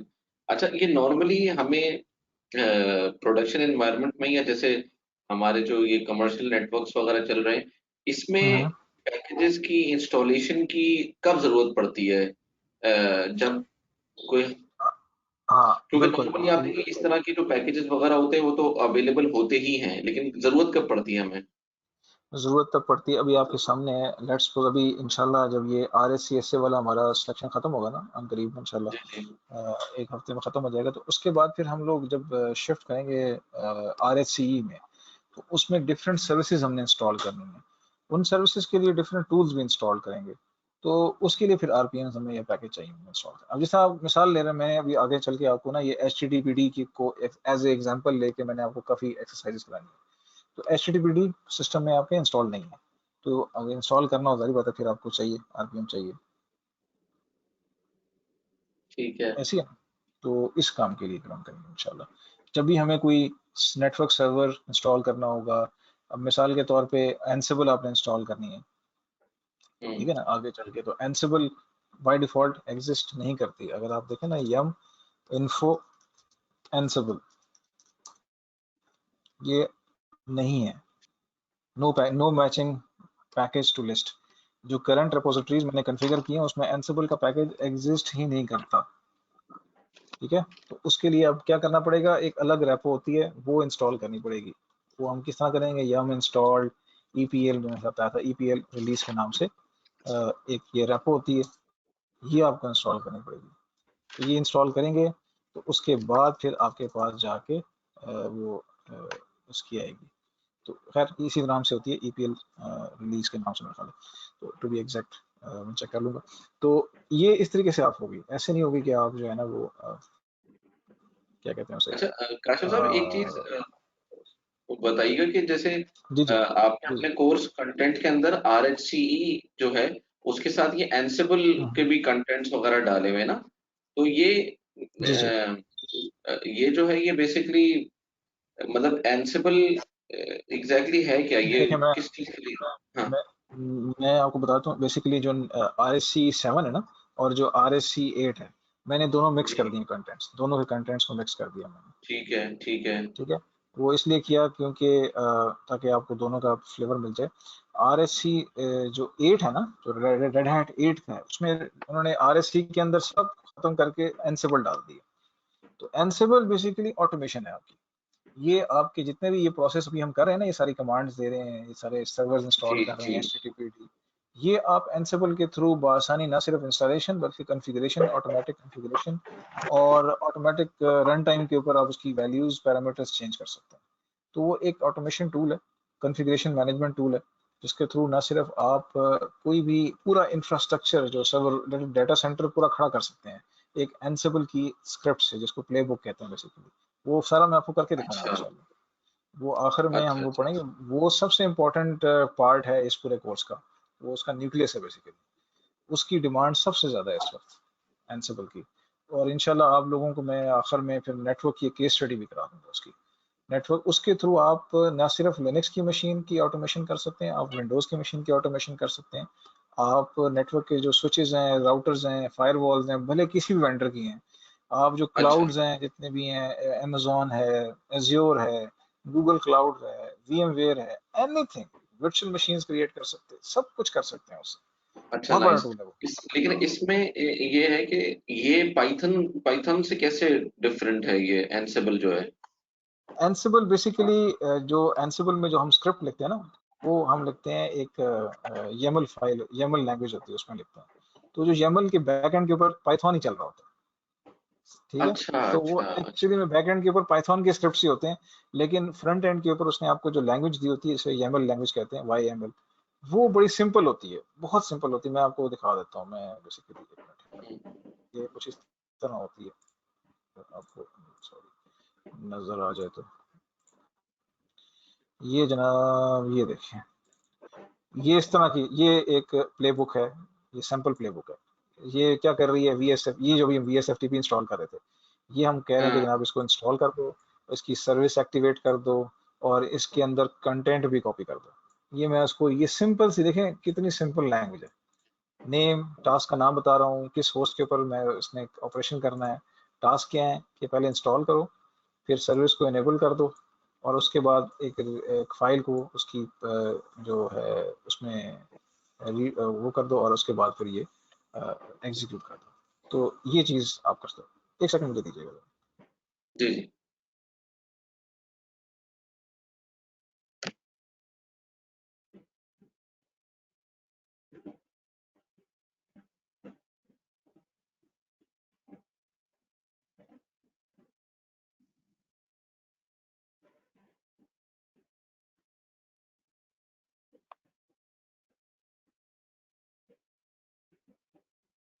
ये एक सैंपल फाइल है जो मैंने आपको दिखाई है, तो खैर पढ़ेंगे इंशाल्लाह इसको डिटेल में, लेकिन सिंपल बता रहा हूँ कि अगर आपने ठीक है पाइथन का कोड अगर आपने देखा हो, तो वो थोड़ा सा फर्स्ट टाइम देखने के लिए बड़ा कॉम्प्लेक्स होता है, ठीक है। अगर किसी को आती है तो उसके लिए तो आसान होता है उसको रीड करना, लेकिन एक आम आदमी के लिए पाइथन के कोड को रीड करना बहुत मुश्किल काम है। तो ये इजीली आप रीड कर पा रहे हैं इसको, जहाँ तक मेरा ख्याल है। तो दिस इज वेरी अच्छा अच्छा अच्छा। ह्यूमन रीडेबल फॉर्म में। तो इसके बैकएंड के ऊपर अब जब आप ये कमांड्स देते हैं, ये एक आप स्क्रिप्ट लिखते हैं, YAML स्क्रिप्ट, तो जब इसको हम देते हैं एंसिबल को, तो एंसिबल इसको कन्वर्ट करता है एक पाइथन स्क्रिप्ट में, और वो पाइथन स्क्रिप्ट उठा के फेंक देता है उस होस्ट के ऊपर कि जनाब ये काम करो यूजिंग पाइथन लैंग्वेज।